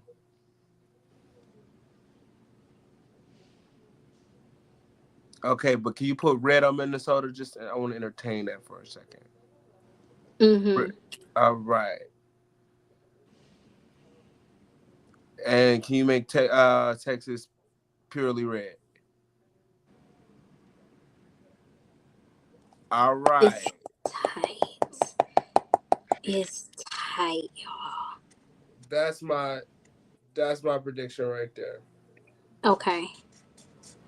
So I guess now that the map is up, it would be a good idea to explain each candidate's most direct path to a victory. I did have a video for it, but I would just go ahead and explain it out loud to you guys right now. So there are 7 swing states or battleground states. I'm going to explain this to y'all like y'all 5 years old, okay? So everyone can know. So there are swing states. So what do you do on a swing? You go back and forth, left and right. Typically, swing states can change between elections, and they could go either way. That's why they're called swing states, and they're also called battleground states. Oh, hi. We have another guest. Sorry, y'all. My flight was delayed. I'm coming in. I'm catching up with the last time I saw it was 3 and 23. I'm Coach Hicks. I'm representing the alumni side of things tonight. So I'm a proud CAU alum, educator, founder of Coding with Culture. So we're trying to get Black children involved with computer science. And so we hope that this nation is not going to set us back a few hundred years tonight. So Amen. Amen. We trying to see. We trying to see now. So you guys are doing, these are projections, or this is, because last I saw it was, I'm far behind because it was still 3 and 23. I think last state I saw was West Virginia. So I think we updated the map to the states that have been called, right? But so Georgia was called. Oh, it was officially called. Oh, no, I was asking because I saw when I got. No, Georgia has not been called yet. Okay, because I was like, when I saw your number, I was like, well, she got 308. I'm like, we done. But I was like, thank you, Jesus. That's all. Oh, you would have came into a completely different live stream. It was so funny. I was like, these young people still are calm. I'm like, they are really being analytical about this election. Because when I saw that 308, I was like, I started to send out the congratulatory text. No, but soon, and very soon. We gonna pray on it. I'm just claiming because, like I said, I mean, I don't even know. I mean, it like I said, it's to the point now. And again, we think about elections, of course. I've seen a few more than you guys, but even we thought that there were people who were not necessarily, agreeing. And of course, there have always been different things that have divided the different populations. But this never has there been such a complete disconnect from what I think the majority of, or at least what I was comfortable in thinking the majority of Americans believed. So yeah, it's wild. I can't even believe it's close. I think that's the thing that's the scariest for me, is that we're even at a point where there's no checks and balances. And what I hope for that that this election does do, if nothing else, is get people to the point where we start making the changes in these 4 years that, in between these large elections. Because again, we do need to start looking at, even the out of date way, in 2024, why we still even have, things like the Electoral College, because we're not living in a day where you have, the population being as spread out as it once was. So the fact that we're even, looking at these two, this can't, well, and again, without, but again, the fact that we're in this type of, polarizing, political space, I think is what worries me. So I just hope things turn out how we need so that we can, at least we'll have the room to make the reform that, that we need to. So what are some things that you've been doing during this election season to try to increase voter turnout? Really just speaking to young people. I think one of the things that, and I'm very happy that, especially children of color or young people of color are able to, or do have a more diverse, and they're asking more questions, and they are, because again, I think a lot of the concerns are very valid. Even when we look at the candidates that we're dealing with, a lot of the things that, the promises that are being made, or the half promises, or kind of how we are only appealing when it's time for votes. I think a lot of those concerns are very valid. But I've been trying to get across to the young people who, either I taught or teach or, still have that type of mentor-mentee relationship with, is that we just want to make sure that we are fighting the good fight. So again, yes, if all of these are very valid concerns, but now we want to make sure that in these next 4 years, that we're starting to, with the same amount of energy, that we're keeping those things up, because not voting, is the same as, like I said, when the stakes are this high, it's a very, it poses a very different, just a different, I guess, level of, or it's a different sense of urgency. So if we're tired of the bipartisan government, okay, great. But we have to be strategic in those 4 years. We can't wait until, because depending on how these cards fall this election, there's some things that may not even be, up. So, and that's where it gets scary. It really is. So what state you said you were in?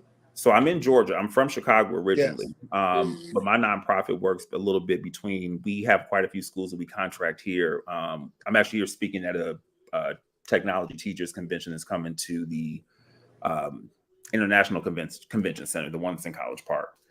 So I flew in tonight for that, but based here for the most part. I would say it's where I am most of the time, then it's here, but I'm from Chicago originally. So Illinois, very much like Georgia, where, like Atlanta can carry Georgia, Chicago carries Illinois, but outside of Chicago, it's a very different story than, than what those. So I'm glad to see that Atlanta is starting to have more of a, because I mean, if you took Chicago out, Illinois would be red. Like, it's no question. But I'm happy to see that the good part about Atlanta is that now, it where it does hold enough weight is that it can swing Georgia, because when I was in the AUC, it wasn't, Georgia was red. Our local folks were blue, and that was really where we, as even students at Clark and Morehouse and Spelman, more of our fight was in the county elections, because Georgia just, it wasn't. It just what I mean. We wouldn't have had a Stacey Abrams, I don't think, that even got as much traction as she did. So. All right. The question I have is, do you have any local elections that you are looking forward to, or you're glued to the seat to watch? This is presidential. A lot of our elections are incumbent Democrats that are running unopposed. I mean, all of their elections are still very important. My county here is very much Democratic, so a lot of ours are policy votes. Those are really kind of the hot topics. But being mindful, because I think that's where we've seen in the last 5 or 10 years, it's these local governments, and you said the judges and the councilmen and the mayors that you have, because that's where the people who hold the day-to-day power. Yes. And I don't talk about that enough. Yeah. So now, where are you guys located? You guys in? I'm in Detroit, Michigan. Okay. I think you muted yourself. To New York. Yes. Oh wow, you can read my lips. Yes, I'm in New York. Yes. See, I taught long enough. You learn. You learn. And here So again, let's get back to the stream real quick. the difference is because here's Harris's current number, right? But you also saw Josh Stein win at 58%. And so at that point, versus the 49% that we're getting for Harris right now, those differences telling you that some Republicans have gone over. There's a Trump-Stein vote in North Carolina. There's a bit of a Trump-Stein vote right there. Yeah, of course, that was a controversial race and one everybody was paying attention to. Gentlemen, this is excellent information. Can we go back to Georgia and just see? I want to see where the outstanding vote is there. Of course, we have heard there's record voting. Not we knew in the early vote, but also today. So just want to get a sense is where is the outstanding vote right now? I'm glad you asked because here on this map, what you see is the circles represent the amount of outstanding vote and the color represents what's projected or the past from those areas, blue for Democrats or red for Republicans, right? So if I zoom in here on these key counties we talked about all night where Democrats have to do well, Cobb, Fulton, a lot still outstanding from there. That's why one of the reasons you can't project the race. Right now, there are places, more rural areas, where you see, and also these outer suburbs. Forsyth and Cherokee are very strong Trump counties. Yeah, and there's still Republican vote out there. So we'll see exactly how that shapes up. It's still more to come. That's why it's so close, but only half in, Nora. All right, let's keep looking into those numbers in Georgia and North Carolina. So close at this hour. Thank you very much. I want to turn now to Face the Nation moderator Margaret Brennan. Margaret, we started this evening talking about will there be a historic gender gap? Will there be the first female president of the United States? The first election since the overturning of Roe versus Wade and abortion on the ballot, reproductive rights in 10 states. Where does that stand at this hour? Well, I want to zero in on Florida, which Anthony just highlighted for you, because that is the first place we are seeing the results of this referendum. 84% of that, 83% of that vote already in. It is lean no. Why? Because they haven't reached that supermajority threshold of 60%.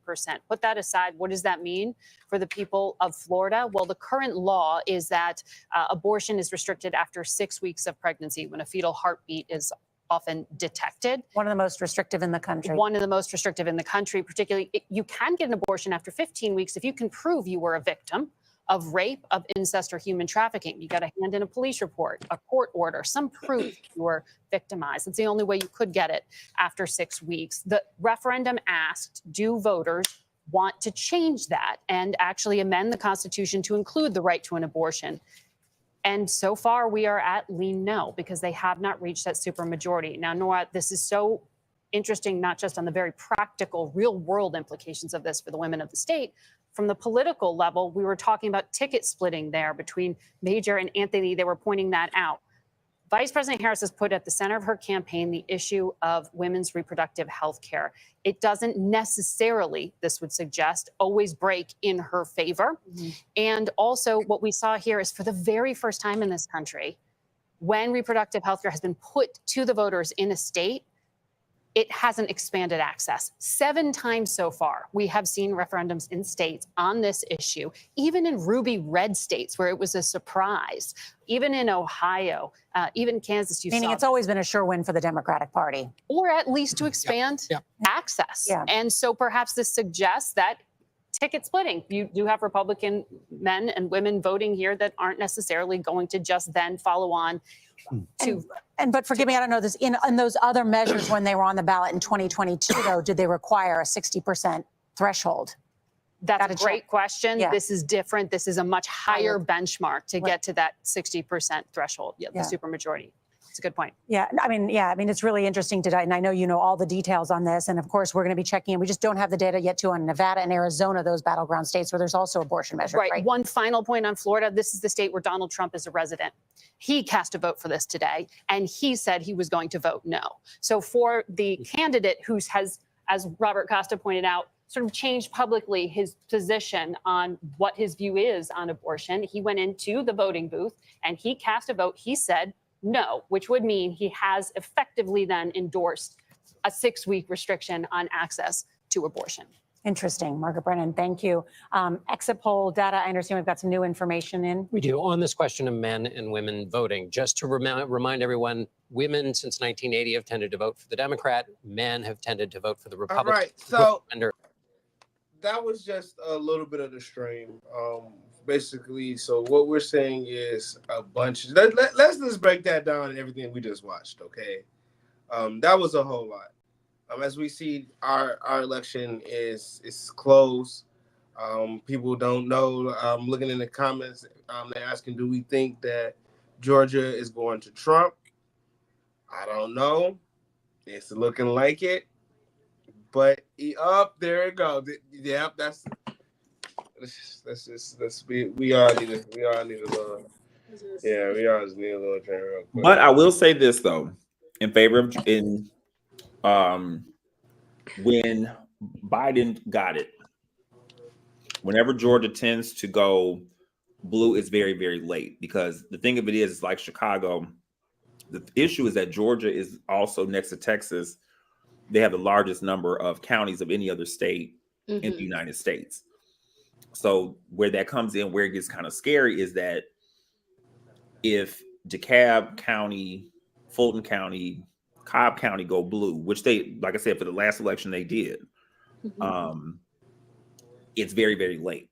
And so what will happen is that, because where Georgia gets scary, because there are so many rural counties, but very much like I said about like with Illinois, they're very small. So you still get that red space on that map. So it's like, oh my God, it seems like, but it's like if you took something the size of a pea versus, one watermelon. So I think that's kind of, if you have, when with Georgia, it gets kind of, the visuals kind of hard for people to get, because again, it is very much, it's the metro Atlanta counties. So it's Cobb, it's Fulton. Once Cobb and Fulton, once they're reported, they're official. If the numbers still look like that, then then we have to worry about Georgia. But I think Georgia's always one of the ones that it's until they call it, You look a little nervous over there. Tell me how you feeling. I think, like I said earlier, I feel like this whole day, and even yesterday, I was actually struggling to go to sleep last night because I was feeling every emotion possible, and I couldn't get my brain to like turn off. And they were just talking about like a woman's right to choose and the issues that like impact women and people that look like me. Like my heart just, I don't know. I hate that it's so close.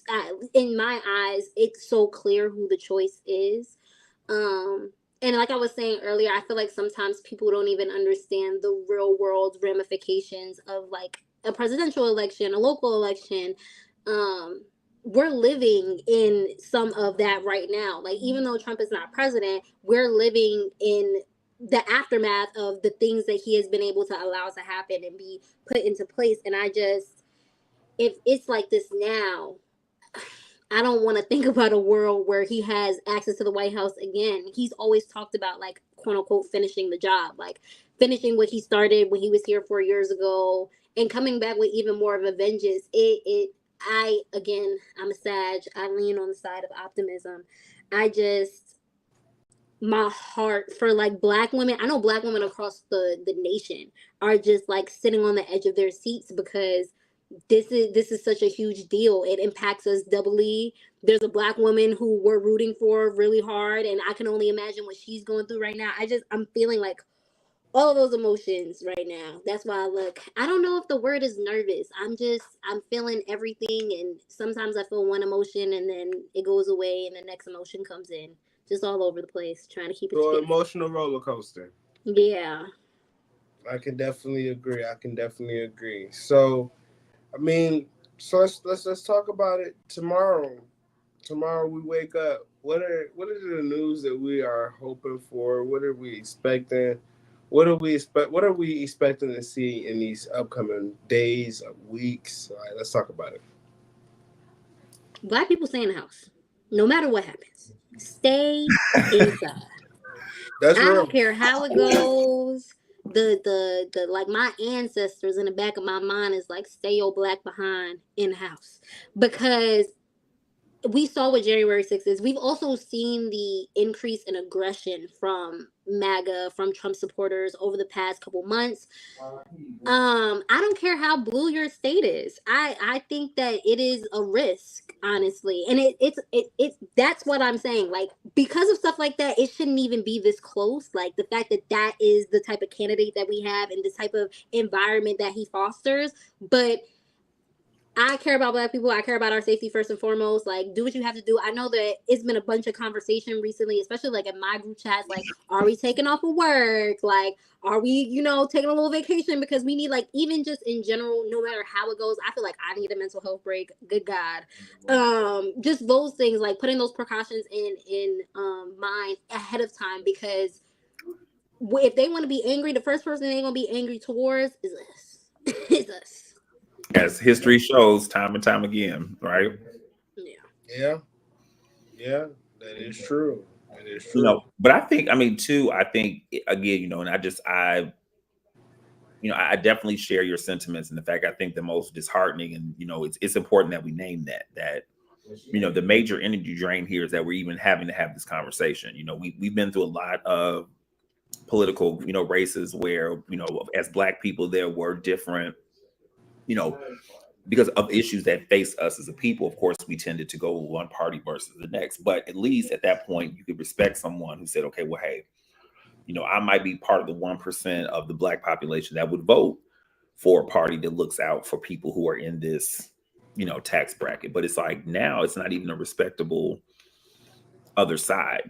But what I do hope is that whatever happens, so to your point about the next couple of weeks, is that we have to start looking at, and what I hope that Black people do, because I share the system. I want the world to be, but my concern is with the people who look like me, because that's the people. Those are my nieces and nephews. They are the people that will be most to me, that will be affected by what happens. And I just hope that whatever this is that whatever the outcome may be, that we start to realize we have to stop waiting for the enemy to save us. This system, that the one thing that we have to say, Black people have never been more informed than we are today. Like, and it's still not perfect, but we do have institutions, we do have Black colleges, we do have the Divine Nine. We have a lot of these structures that, if we are truly using them to the fullest extent, we should not keep ending up in this trick bag every 4 years. And I think that we have to start. What I hope it does is that young people really start to have some of these revolutionary conversations, and that, we can't keep being afraid of movements like the Black Panther Party, because the reason that they were demonized is because they were talking about Black liberation. Like Audre Lorde said, the master is never going to give you the complete set of tools to dismantle his house. That's just it. So if we're waiting every 4 years for the Democrats, the Republicans to continue to save us, we're going to keep on being, what they say, fool me once, shame on me, shame on you, fool me twice, shame on me. I think that it's time for us to really start looking at what can our societies do, because we've never been in a better position to complete the gamut. And the problem that I think that we're doing, it's not going to be easy, and we're going to have to really start looking at some of the sacrifices that we have to make. But it's like, because what we do have hundreds of years proof or data is that this ain't it. And so, like I said, we keep talking about these things of why are we still subscribing to a lot of these ideologies that continue to to cut off our noses to spite our face. So what I do hope is that, again, a lot of these people, and again, I respect the young people and the diversity of views, but now we got to work on it. So whatever happens, like you said, that's exactly a young brother. Whatever happens tomorrow, we got to get up and work. And if if it does not, the thing of it is, like I said, we know that we are, what did Maya say? We're going on people and still we rise. So we're going to be okay. It's not going to be easy, but if we turn around in 2028 and we're in this same trick bag again, it's on us. Because what we do realize now is, yes, they will play in our face for every single time we allow them to do it. Every time. So what we can't do is say we don't know. So again, in 2028, I hope that, Sister Kamala brings it home. But if not, it means we just got another hill we got to climb. We got to climb it though. We have to climb it. Well, I would like to say thank you. The show is not over, y'all, but this is where I depart. So I just want to leave everyone with this. We have an obligation to our democracy. Yes. It's our job to make sure that we are doing our research on those elected officials.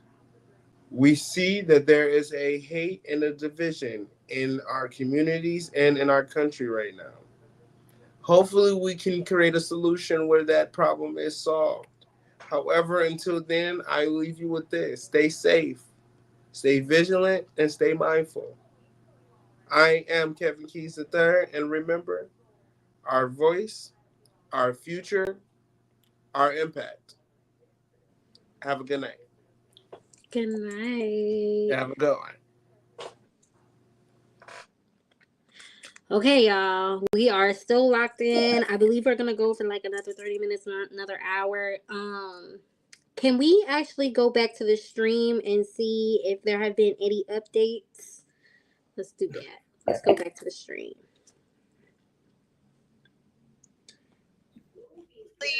Ecstatic. They don't sound full of despair. And I think that look at the tells notes. of a couple of things. First of all, it's still early in the night. Lots of results still to come in. Second of all, And the AKs are in the building. expected a very tight race. The Harris campaign itself was insisting for weeks that this was a margin of error race in all the battleground states, and it turns out they may be right. So it is a nail biter. As one White House official put it to me a short time ago, nauseously optimistic is the phrase of the day. Speaking of the White House, President Biden, remember him? He is there taking in the results with family, with top aides. No word on whether he might join the vice president here at Howard University if she does, in fact, speak later tonight. And just to give you a little flavor, Nora, how important young voters in particular are to this campaign, you've talked a lot about those long lines on college campuses. Okay, y'all. So as y'all can see, the community is outside for Kamala. We love to see that. We love to see people outside. Let's actually, I kind of want to talk about the HBCUs and how we have been polarized during this election and kind of how historic. We haven't talked about how historic this could be if Kamala brings this home. I'm going to say when. I'm going to start saying when Kamala brings this home. So when Kamala brings this home, let's kind of discuss like how historic this is going to be. She's the first of many. What does it mean to you as a Black man? Like, what does that mean to you to have that be the next step for our nation? I mean, I think it definitely, and I'd say as, a teacher, as an educator, definitely but even as the uncle to, many nieces, I think for me, it's definitely a, even if, and I think that's what I mean, I'm not 100%, agreeance on a lot of some of the views that, Kamala has had in the past. But at the same time, I think as a Black man, I can look at the collective and say that, okay, there's still a greater good here. So when I look at the bigger picture, what does this mean? What type of, and I think it comes down to, are we really about this, Black pride or Black excellence, things that are very easy to hashtag on Instagram, during February, or when we are talking about, our HBCUs or our Divine Nine organizations. Well, that's very surface, I mean, yes, that's great. I'm happy that we have these cultural, spaces, but if we're not willing to, and I'm not saying totally, turn a blind eye, but if we don't see the significance of this, you know what I'm saying? I think for me, that was where it's kind of like, okay, yeah, ideally we don't want to, continuously, again, be dealing with the best, the less of two evils. That's not an ideal political state, but, at this point, it's like, if we let this one go, what are we really sacrificing? So I think for me, it's, the part of a Black man is one thing, but I think we cannot, be lost on the fact that we are talking about, not only one hurdle, but two. Yeah. So I mean, again, I'm not saying that absolves her of all, and again, I'm very respectful, I'm very understanding and of the critical thinking. Again, I'm happy that young people are starting to ask questions, but the point of it is that it may get, if we fumble this, the point of asking questions may not even be. We might not even be able to do that. There We it might is. not He even already be able told to you. do He said this. He already said this is it. Like, if I want to do Yeah. something, that's it. Yeah, I definitely agree. I was saying earlier, like, I don't want people to take my enthusiasm towards Kamala as a candidate as a lack of critique towards her, a lack of pushing her to do better, because people say it all the time, like politicians and the president of the United States, it can almost be an inherently evil job. But at the end of the day, I know what this means to a lot of people that look like me. I know what it can mean for Americans. And then on the other side, completely, like, I know what that means for sure. We already have 4 years of it. I can only imagine what another 4 years. And the things that he has been saying, I think no matter what side of the aisle you fall on, it has to be concerning to you. This man is talking about destroying the Constitution. He's talking about deporting people, whether they're legal immigrants, illegal immigrants. If you disagree with him, like, those things should be incredibly concerning to American citizens. And I'm gonna keep saying it all night. I don't understand why it's a race. I understand, but I don't understand like why this race is so close. And that's why I'm choosing to err on the side of optimism, because when I say we need this, we need this so bad. No, you're not exaggerating. I mean, but I mean We need this. that's the whole piece of it. It's like what and again, what do we? And I think that's the thing I try to get. We were talking earlier about, like, what do you do? Is like getting people to understand the totality of this. Like, and again, I'm all for discussion. I'm all for, discourse that is purposeful, but it's like on November the 5th, 2024, one of two things is going to happen. Right. And however the cards may fall, like you said, a lot of that discourse, a lot of that rhetoric, there might not even be a space for that, let alone anybody listening to it, So I just, like I said, I just hope that when people make these, it's like, make a stand, but just be mindful. And that's why I said, I think you hit the nail on the head, that the most troubling part is that we're even having to have this conversation. Like, this should be a no-brainer. This should be a no-brainer. I can't for the life of me. I've tried. I was talking earlier about how, like, I appreciate it on social media, or just in the media in general, the fostering of spaces between the two parties or different parties to, like, because I was saying, like, when he ran in 2016, I love to tell this story, even though I hate the outcome. I remember it was me, my mom, and my grandmother, God rest her soul, and my aunt in the car. And it came on the radio. We were coming home from something, and I remember we laughed. Like, we were in, like, a deep bellow laugh, like, from, like, not the guy from The Apprentice, like, not the guy who has the hotels in New York, like, not him. Like, we thought it was promotion for The Apprentice. We thought that he was doing it as a joke, and then eventually it would die down. But as time was going on, it was like, oh no, he's serious, and people are taking him seriously. That was scary. It shows you the power of racism. I mean, because, like I said, I think the one thing that we can argue without a fact is that the reason that this even gained traction was because a Black man won the presidency. Like, yes. And like I said, I mean, you have people that are, all across the range of, how Barack did and what Barack did or didn't do for our community. But just the simple fact that we had a Black man, it rose up an entire movement of people that traditionally did not vote, which is why you have the need for the electoral college as long as it's gone on, because these people that once upon, I mean, for lack of a better term, were living under a rock somewhere, were like, oh, wait a minute now. Black Hold person. on. Not on my watch. Yeah. But like I said, I mean, you can see the mentality because, the few times that I've allowed myself to look at a lot of the, the media, it's like, these are grown men walking around with this man's head on Rambo's body. Like, I mean, not not to cast any aspersions, but it's like, okay, we're dealing with a very different level of the population that we're ever used to even being a part of the whole political spectrum, because these people lived up in whatever cave, you know, they were dwelling in. And now, because like I said, but then the fact that there was a black man in that spot, they were like, oh no, you know. And that's why I said, even if when Kamala does win, you know, we have to make sure that we don't rest on our laurels with that, because please believe, if they acted this crazy behind a black man, if she pulls Black them all, woman. listen, they're gonna resurrect what's his name? David Duke or Willie Lynch or somebody.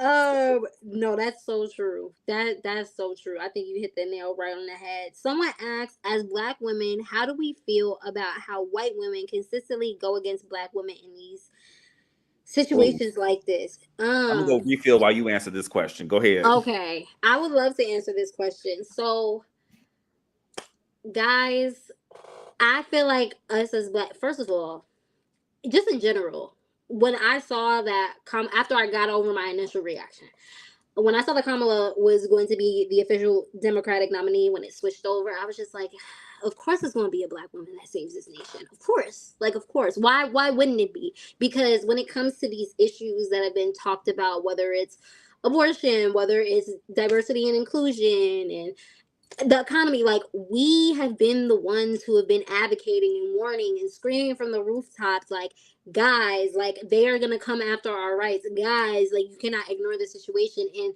for so long with those topics, I feel like we have been ignored until it's the last minute, until it's knocking at someone's door. And I think that is a common issue with things in life, but it really shows a lot in politics. People don't care until it's impacting them. And I think it's unfortunate that I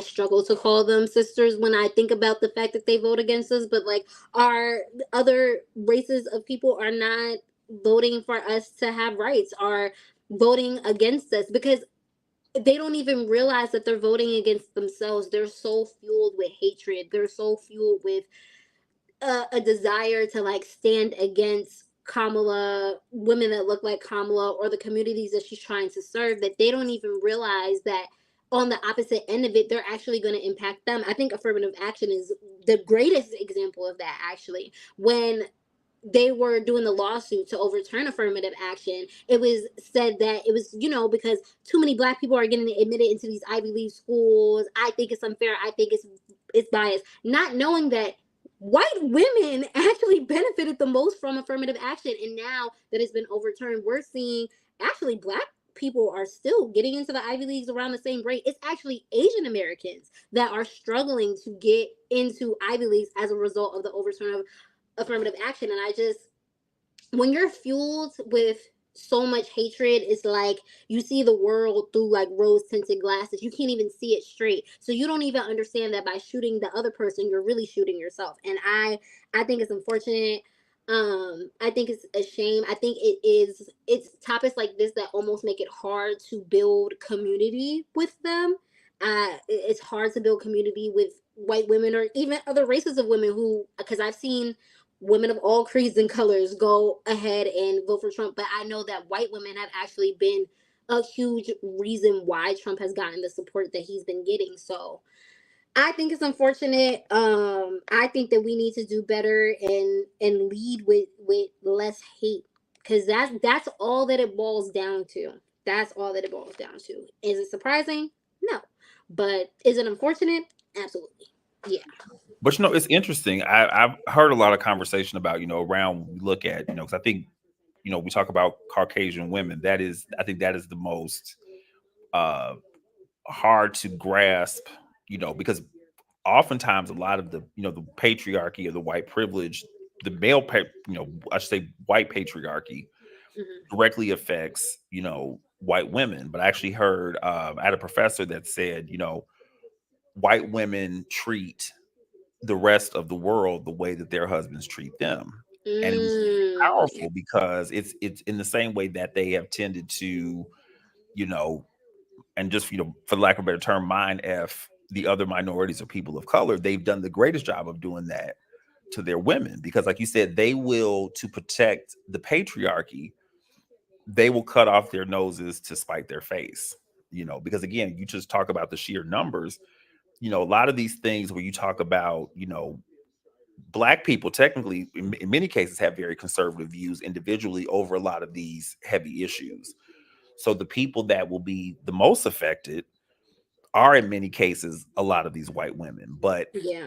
they want to make sure that they, you know, they've been convinced, just like in many cases, like I said, with, again, the same way I can't understand, you know, Black folks talking about voting that way, because it's just, I mean, it's literally counterproductive to your well-being, you know, or your cousin's well-being, or somebody, you know, literally close to you.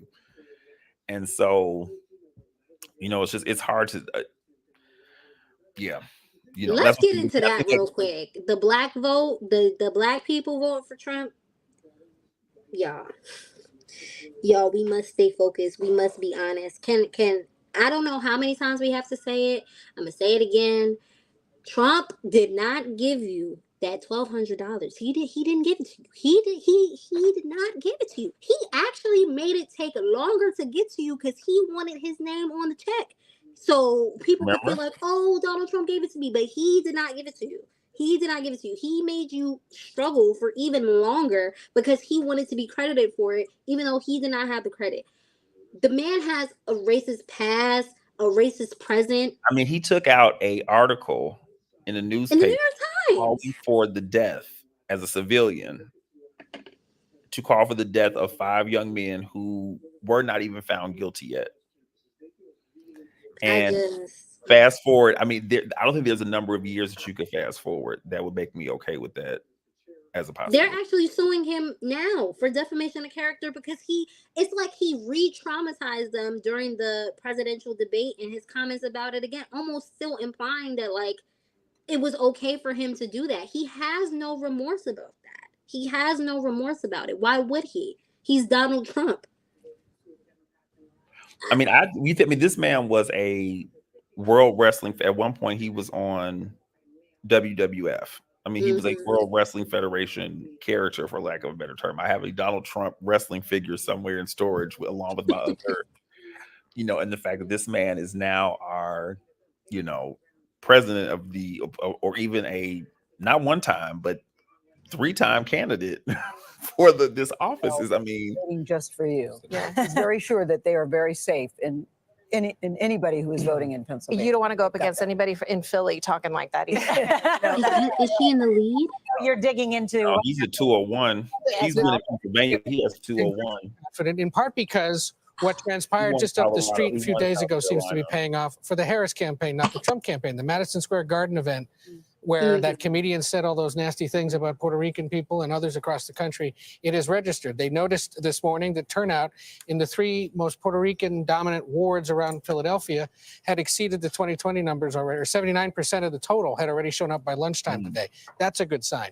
You saw her last week campaigning across Philadelphia as if she was running for mayor. They put her in front of a Black audience. She went to a deli. She went to a Puerto Rican restaurant, all of it designed to drag people out of their homes and vote.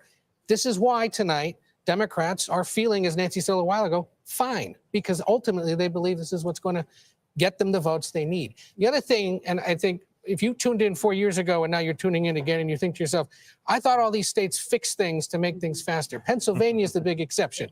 If we have 50 states with 50 different sets of rules, Pennsylvania said, hold my beer, because the 67 counties of Pennsylvania do things a little differently, and that is why we're waiting. They had the chance to fix that. Right, a divided legislature. Shocking, a legislature couldn't get election law done. Yes. And Gail, I understand you have some reporting about Northampton County. Yeah, you know, it was interesting because we were in Northampton County, and we're talking about being a swing county in a swing state. 12, it was for Obama. 16. 16. No, 16, it was for Trump. 20, it was for Biden. And now here we are in 2024, and we saw some of the Puerto Rican voters who, one woman was on the fence, but after that comment from the comedian, she said, nope, I'm now leaving Trump. But I said, but Trump wasn't the one who said it. They said it didn't matter. He didn't stop it. He didn't stop it. And they took great offense at that. And they think he took too long to even apologize for it and even own up to it. But we had Senator Marco Rubio on Face the Nation Sunday just flat out dismissing that. He's handling outreach to the Hispanic population for the Trump campaign and saying, oh, no, this, he's not going to be in the cabinet, dismissing it altogether. But what's interesting that doesn't seem to be the case, though, when you talk to the people. Well, the Harris campaign seems to think in the moment that it's breaking in their favor. Exactly. It's insulting. No one is saying it is not. Exactly. He even said that, and he was defending Donald Trump.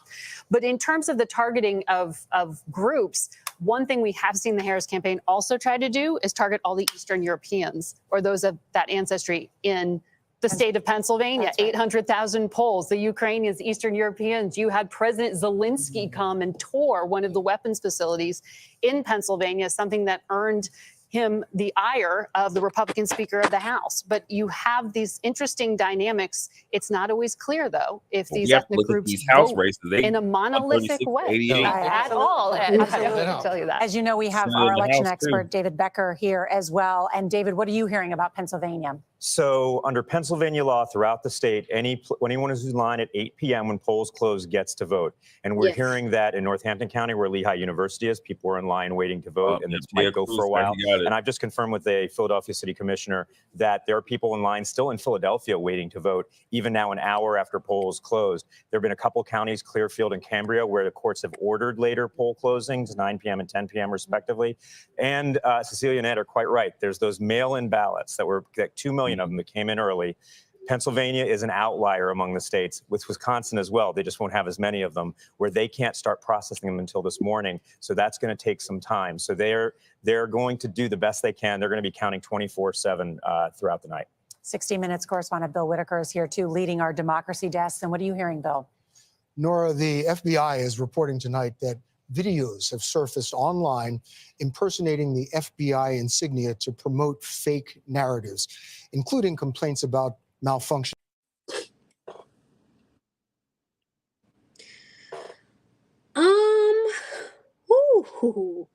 Okay. Faking the FBI is crazy. Pretending before we get, because we have another question. Before we get into that, I just want to say the measures that have gone on to try and scare voters, suppress voters in this election, and honestly the past one, is very alarming to me. I remember like a couple weeks ago, we were seeing people literally set the ballot boxes on fire. That's crazy. That's insane. And that, as much as I hate to use it as evidence, that's almost proof of how valuable your vote is. People are so scared of what it says. They don't even know what it is inside. It's not labeled if you voted for Kamala Harris, put your votes in here. If you voted for Trump, they're so scared of what those say that they are willing to do illegal activities and post it on the internet, potentially get caught up by the police to suppress your vote. So don't think that your vote doesn't matter. It matters a lot. In South County here, they did, one of the counties that they're saying it was so close to call, they did, they told them, yes, they didn't mail out the absentee ballots until the day before yesterday. Wow. And they told them that they still had to have them in by 5 p.m. today. So all those people that were expecting to go into, okay, I'm not going to where he won Florida, we knew. He won Florida. It looks like, yep. Alrighty. Georgia, we knew that was close.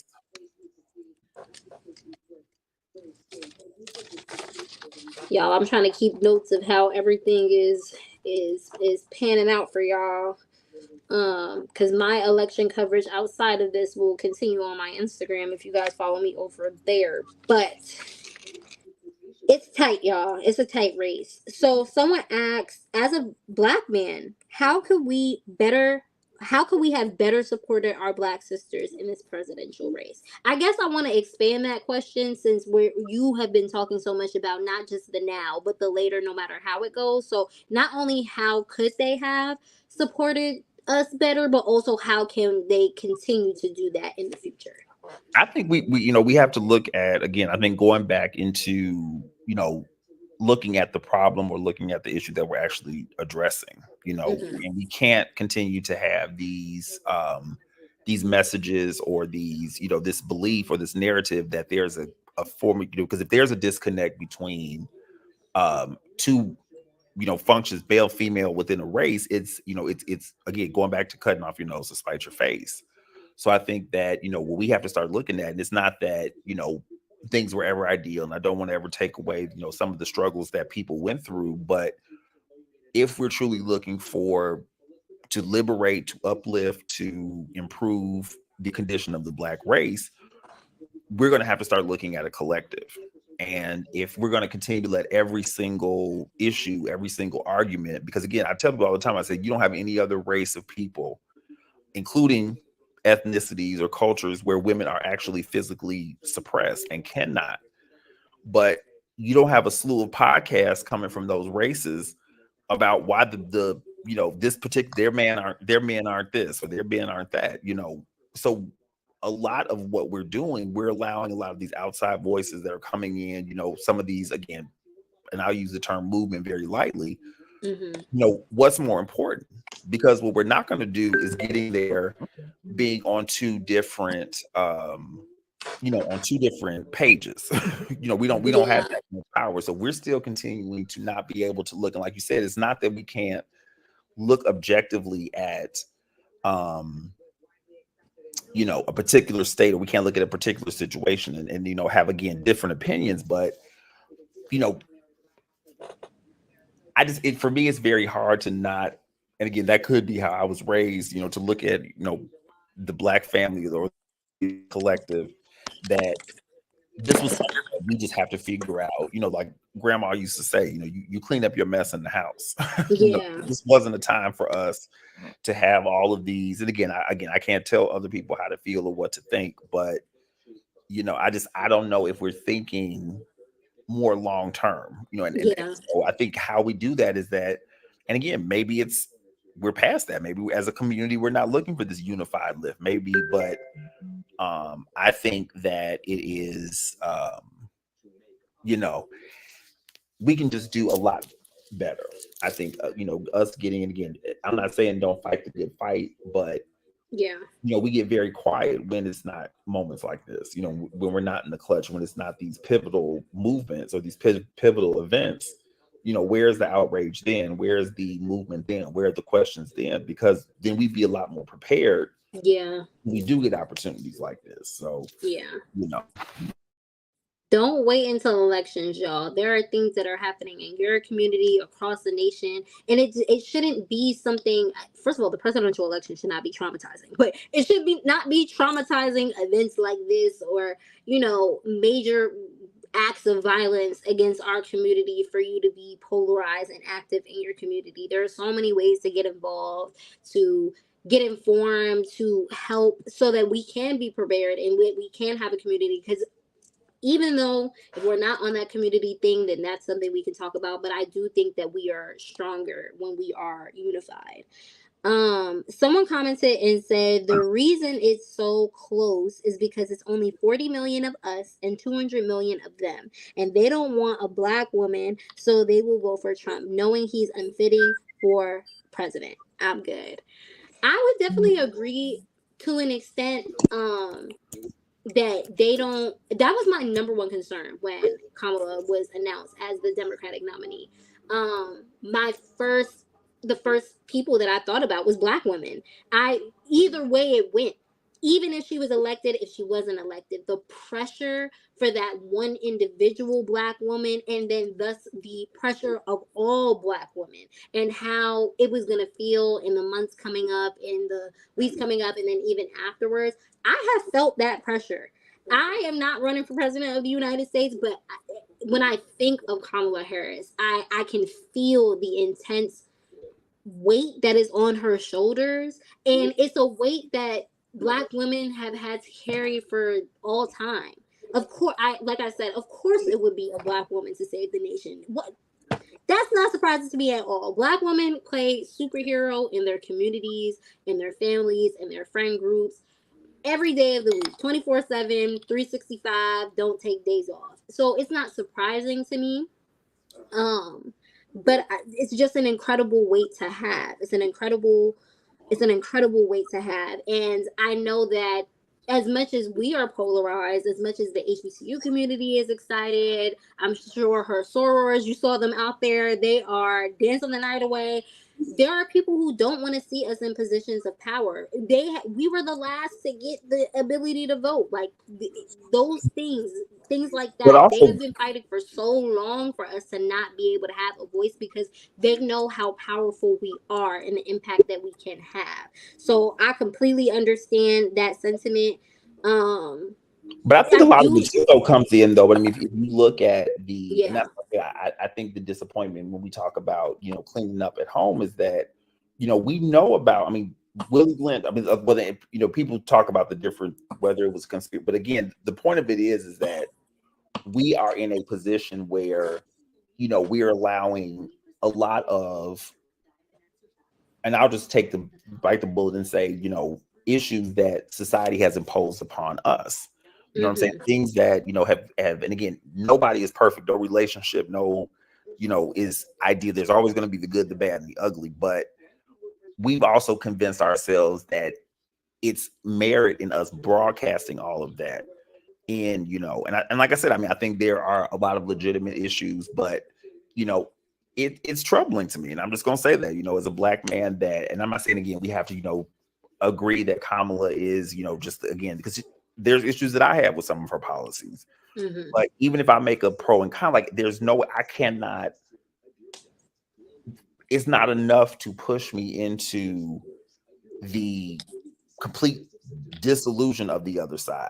You know what I'm saying? That's the part that's frustrating to me. And I'm like, somebody who, like you said, if you were like, well, he supports, she's a prosecutor. Well, again, this person, and this was her doing her job. This man was a private citizen who took his money and put a full page ad in one of the largest newspapers. And now this person is, we're looking at 40%. I mean, states that are showing up in numbers for this person. So I think, like I said, we have to look at what's wrong. But if we are also spontaneously combusting from within and we're at war within, we're not even a unified force. Yeah. I definitely agree. We have to do better as unifying as a people because we are stronger together. We've seen it before and it can happen again, and it needs to happen more because the only person who's going to look out for us is us. Clearly, they're not going to look out for us. We have to look out for us. And we can address our differences once we secure our rights. That makes sense. Once we secure our rights, we can discuss our differences. We can get to the nitty gritty. We can come to a common ground, but our rights have to be secured first. And other people are not going to prioritize. And number 4, familiar name tonight, Vice President Harris from California North. All right, Scott McFarland, thank you very much. And we have a CBS News projection at this hour. Florida has rejected adding a state constitutional amendment guaranteeing access to an abortion. That needed 60% of the vote to pass. And Margaret, this is a victory for Governor Ron DeSantis in that state. And now doesn't it mean that most of the South has very restrictive abortion policies? Restrictive. And for this state, it is also important because Donald Trump endorsed the no. So he has staked out a position. When he said he sent it back to the states, this was the result in the state of Florida. They fell short of the supermajority, that 60% benchmark. First state to hold a referendum like this where reproductive rights were restricted, not expanded. And failed. All right, Margaret Brennan, thank you. And when we come back, new results. CBS News America decides. I'm not surprised. So if you guys didn't hear that, they basically just announced that it's a no for the protection of abortion rights in Florida. So that is just adding another southern state that is going to have more restrictive access on abortions. I'm not surprised because Ron DeSantis is running things over there. He has been the person that has been taking books out of schools, changing how people are being educated. And I know that abortion was a really big policy as well, adding more restrictions to that. And then, of course, Donald Trump just advocated for it. Not surprised, but my heart hurts for the woman of Florida. I think one of the things that I always say when it comes to these policies, and I don't think that people understand that real people are going to be impacted by this. You think that you're just doing or voting for these things because it aligns with your values or that's what you just believe to be right, but you don't understand that real women and women and girls, let's emphasize that, because it's not just, we're not talking about 21 up, 30 up, married, has a husband. We're talking about children. We're talking about a plethora of situations in which a woman needs access to proper health care, which is an abortion, and will not be able to receive those things. And we have started to see, due to the overturning of Roe v. Wade, people dying because of this, people losing their lives, and their families having to pick up the pieces as a result of that overturn. And when you leave it up to the states, stuff like this happens. I think it's unfortunate. My heart, it goes out to the women of Florida who this will impact. I know it was on the ballot for a couple of other states, including my own, which is New York. So we're going to see how that ends up playing out in New York City as well. But that's the update right now. Let me see if there have been any updates on the polls. Have you seen anything? Are there any Well, I'm updates? looking. So, I don't know. I'm looking at. I'm sitting here with my brother now. What are we watching? We're watching. What's the MSNBC? Mm-hmm.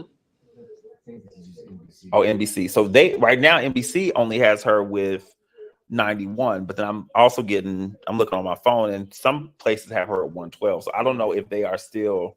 Is in Detroit. Jerika, good evening. What are you looking out for tonight? Good evening. We're here at the headquarters for the Democratic Party. We are looking at some counties specifically to keep our eye on, but I want to share with you some information we just got from exit polls that show Harris is leading when it comes to voters 65 and older. But when you look at the statistics, or the numbers, I should say, that come in for those 30 and under, Trump is actually leading in that demo. So something worth noting there, of course, the votes are not all in, and we're still getting reporting from other counties, 3 that just closed up actually at 9 o'clock this evening. But I want to talk about the counties to look for.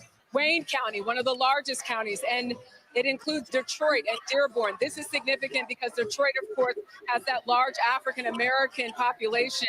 And when you look at how that group turned out in 2008 for Obama, they set a record then at 5 million votes here in the Michigan. Then 5.5 million people voted in 2020.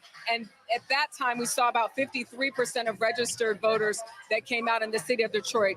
Wayne County's executive telling us within the last hour or so that he believes that number is actually going to be slightly lower when you look at the number of registered voters that came out in Detroit, from 51% in 2020 to about 50% in this election. But again, all of those numbers are not in just yet. Oakland County is another one to look at. This is a more affluent community. In 2020, 75% of registered voters came out and voted. And then Kent County, which is where I spent a couple of days about a month ago during that vice presidential debate and spoke to voters there.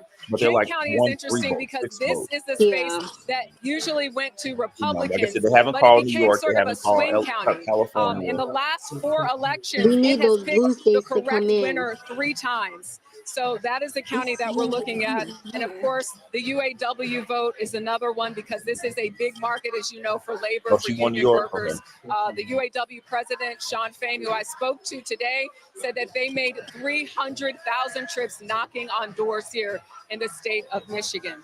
Lindsay? Jerika Duncan in Detroit, thank you so much. Polls close in 3 more states at the top of the hour: Nevada, Montana, and Utah. You're watching CBS News, America Decides. Can we close the stream and actually bring up the election map? Before you got on, I was actually kind of explaining both candidates' direct path to victory. I know that we've gotten a couple states in, but I want to pull up the map just so people can have a visual of what's going on.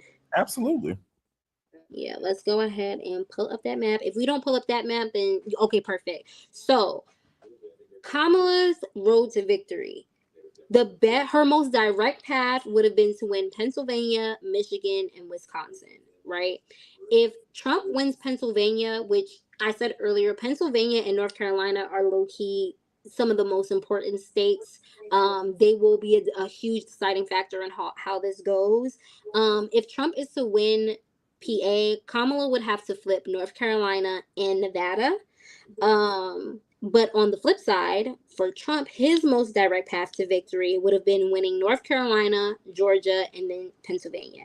If he loses Pennsylvania, even if he won Nevada and Arizona, it would not be enough. He would have to flip another state like Michigan or one of the blue wall states in order to secure the election.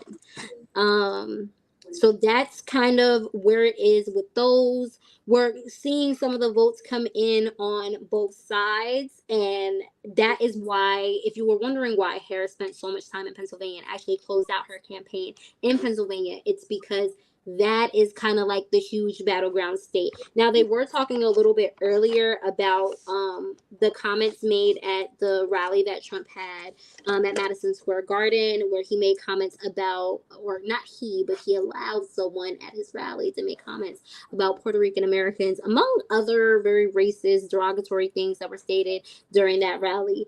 And Latino voters are coming out a lot in Pennsylvania. They make up a good portion of the Pennsylvania population, and early numbers were projecting that 90% of Latino voters were voting for Kamala. We're going to see as these votes come in, because I believe that PA is going to be one of the last states to call.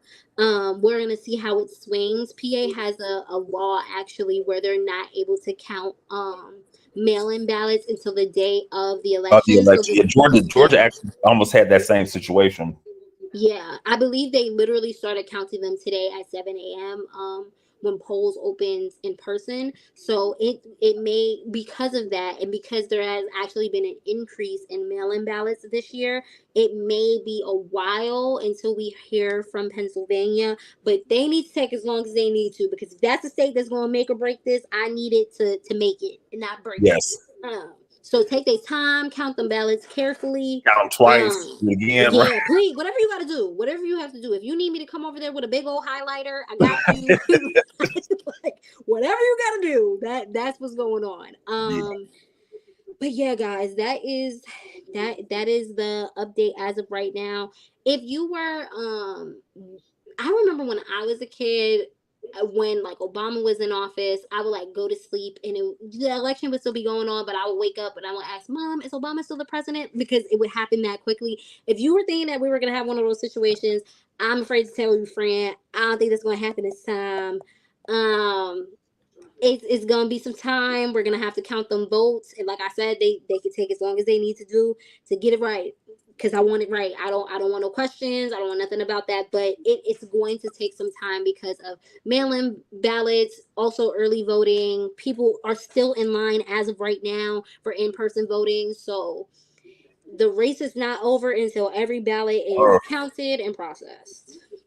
Yeah, he's just got another saying 210. He just got Ohio. All of us leading into this election was how well they were going to do in suburban areas around large major metro areas. At least in Northern Virginia, that is not manifesting itself. As I said before, and this is key, we still rate this as lean Harris.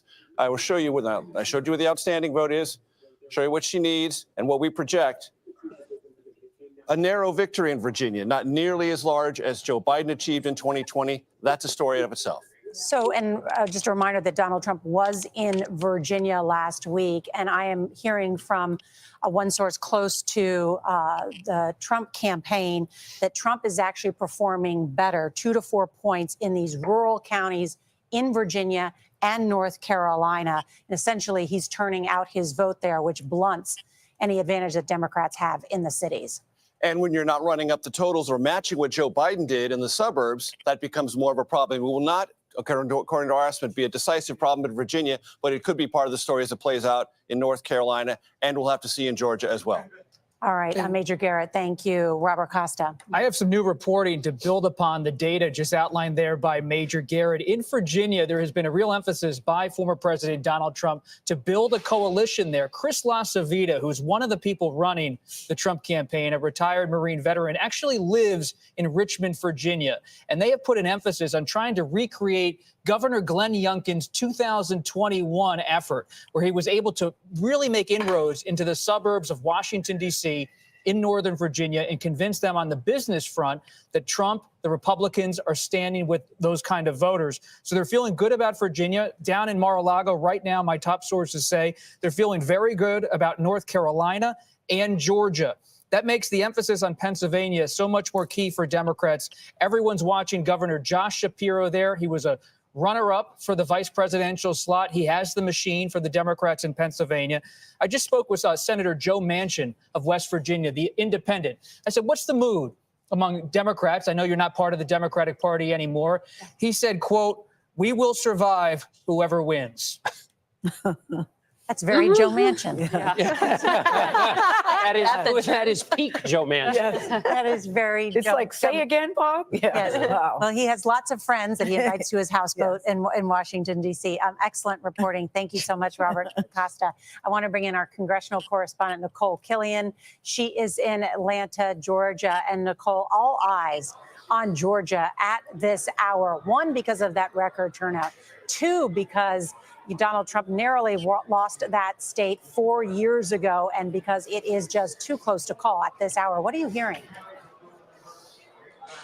Yeah, that's right. Well, echoing kind of what Bob is saying there, Trump campaign operatives here in the state are feeling pretty good about their positioning here, as well as the head of the Republican Party, Josh McCoon, who we spoke to ahead of some of these returns. And here is why, particularly in some of these outlying counties, kind of outside of the greater metro area here in Atlanta, places like Forsyth County, Cherokee County, that are typically part of that northern red wall as you get closer to the Tennessee border.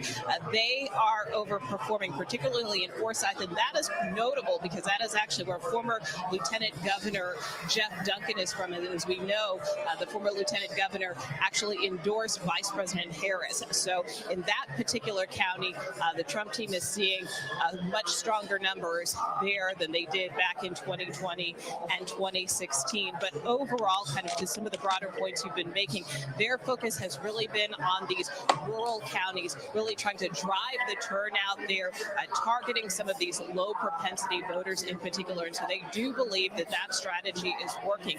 Also, Trump campaign operative told me they're feeling pretty good about their performance with African American voters, particularly African American men. They believe that they have been able to pick up support and see some gains in that demographic, although they don't have firm numbers there just yet.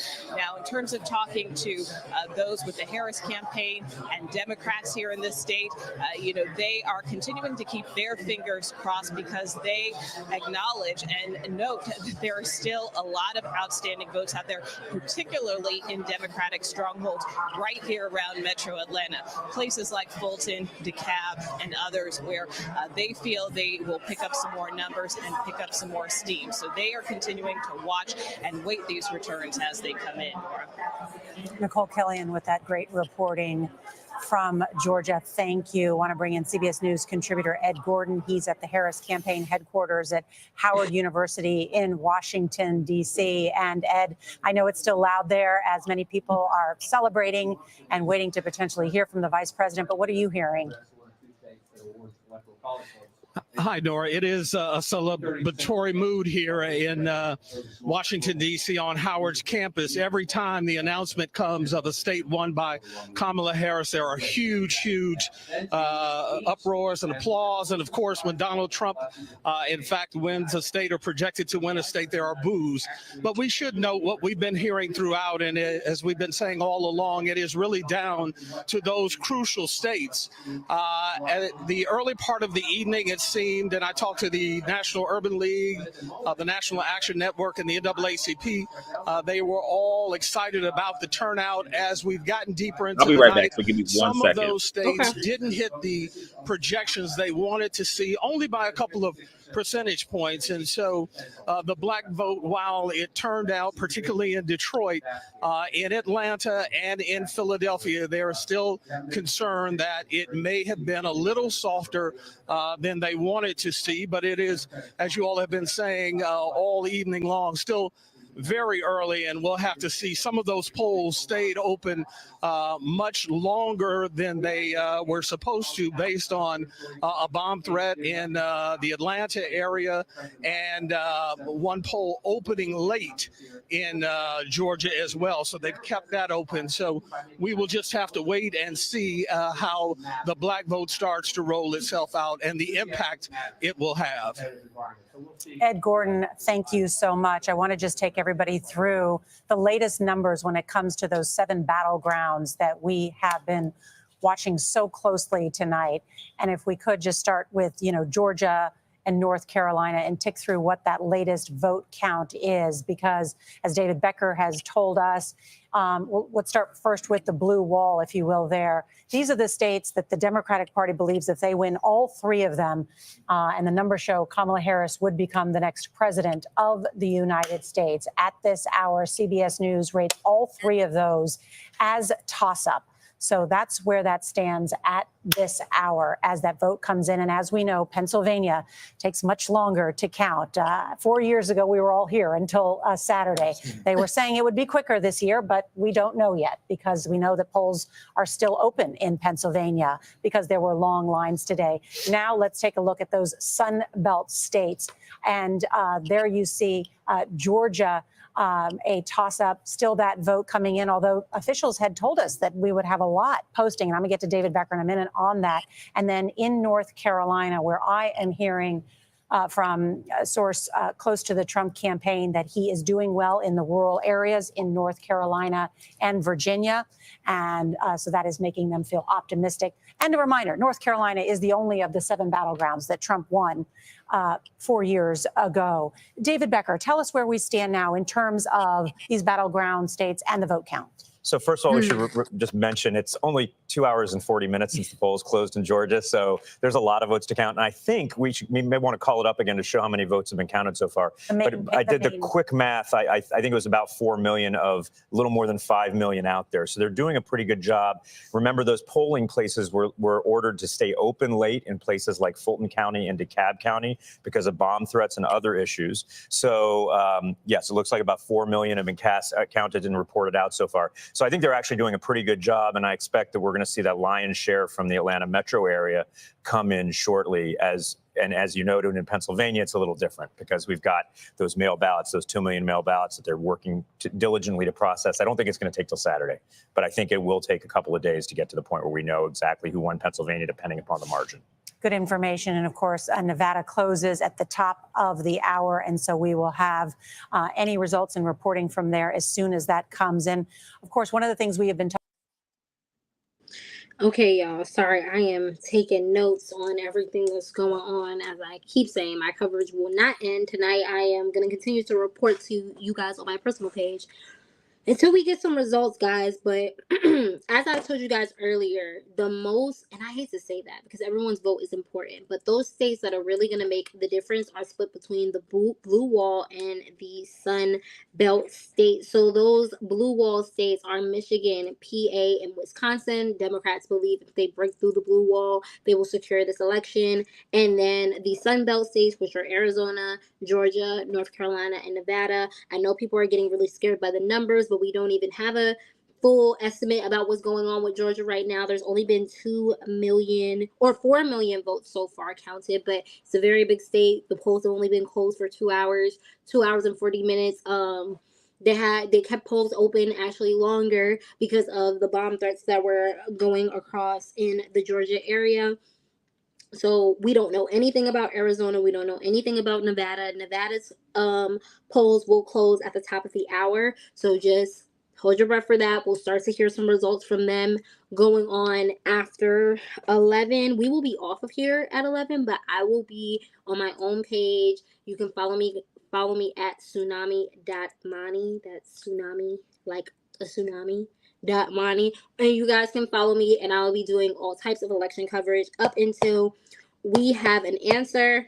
But yeah, guys, those 7 states are really what is making or breaking the election. Kamala is in the lead for some of those states. Trump is in the lead for others. But again, we cannot solidify the election. We do not know anything until every ballot is casted, which all the ballots have been casted so far, other than in Nevada because they close in a little bit, and every vote is processed. So just hold on to your high horses. Like I was saying earlier in the stream, I'm really encouraging everybody to do what they need to. This is a lot. This is intense. As a journalist, I am overwhelmed, guys. I've been overwhelmed since I woke up this morning. Please do what you need to prioritize your mental health. Check in when you want to, clock out when you need to, whatever you need to do in order to keep you sane. But yeah, guys, it's a tight race, but we don't know everything right now because all of the numbers are not in.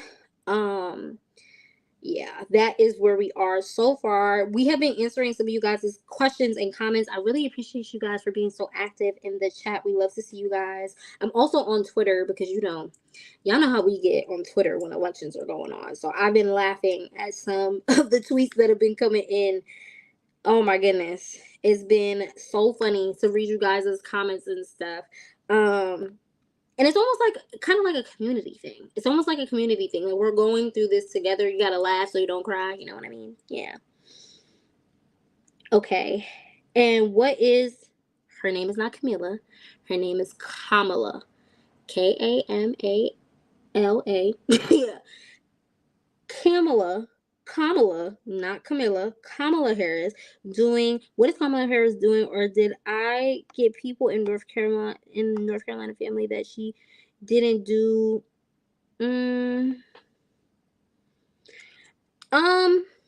So I know that some people were complaining about the funds that were sent to people during the hurricane as relief. There is a budget that is allotted for that, and she is not in control of that. You know who's in control of that? She's not in control of that. Joe Biden isn't in control of that. Congress is in control of that. That is why all elections are so important, because they are the ones who allocate certain funds to certain causes. They also determine the amount that can be sent out. I believe, if I'm correct, the Harris and Biden administration were pushing for there to be more aid sent out, but it was blocked in Congress. So that's not Kamala Harris's fault. That is Congress. That is Congress. And our house. So Congress right now is split. So there is a side that, if I'm remembering correctly, the House is led by Republicans and the Senate is led by Democrats. So it's split in half, which causes issues often when the two halves of Congress are divided very tightly. It causes a lot of issues because we've had problems in the past with Republicans and Democrats getting on the same page and being bipartisan. So I have this opinion, you have this opinion, but we have the job of serving the American people. So let's come up with a bipartisan solution to it. But that doesn't happen because it's very opinionated. They don't want to work with each other. It's a lot of conflict. So that has been what has been going on. So on issues where Democrats would like for certain things to go a certain way, Republicans have been blocking it.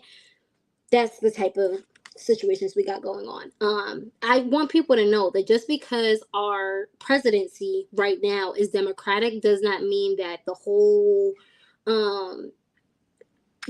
federal government is Democratic. It's actually on the contrary. We have an extremely conservative Supreme Court. We have a split Congress. It's like all over the place. It's all over the place. So I just want you guys to keep it in mind. You guys have been complimenting me. Thank you guys so much for showing support, at least on my live stream. I don't know what's going on in the other one. I'm gonna live in my deluded bubble that I've been doing a good job. I hope I've been doing a good job and giving you guys answers and running the chat and producing conversation for y'all. Why does Trump have 210 and she's still at 112? That's because some of the Democratic states have not declared yet. It was stated beforehand that the East Coast would give their results before the West Coast, and that's literally happening right now. We're waiting for California. When California comes in, they are normally blue. That's going to hit like crazy for Kamala. And then we kind of have to go through there again, guys. As much as I would love to know what the results are tonight, if they are in our favor, of course, it's gonna be a minute. It's gonna be a minute. That's why I said hunker down.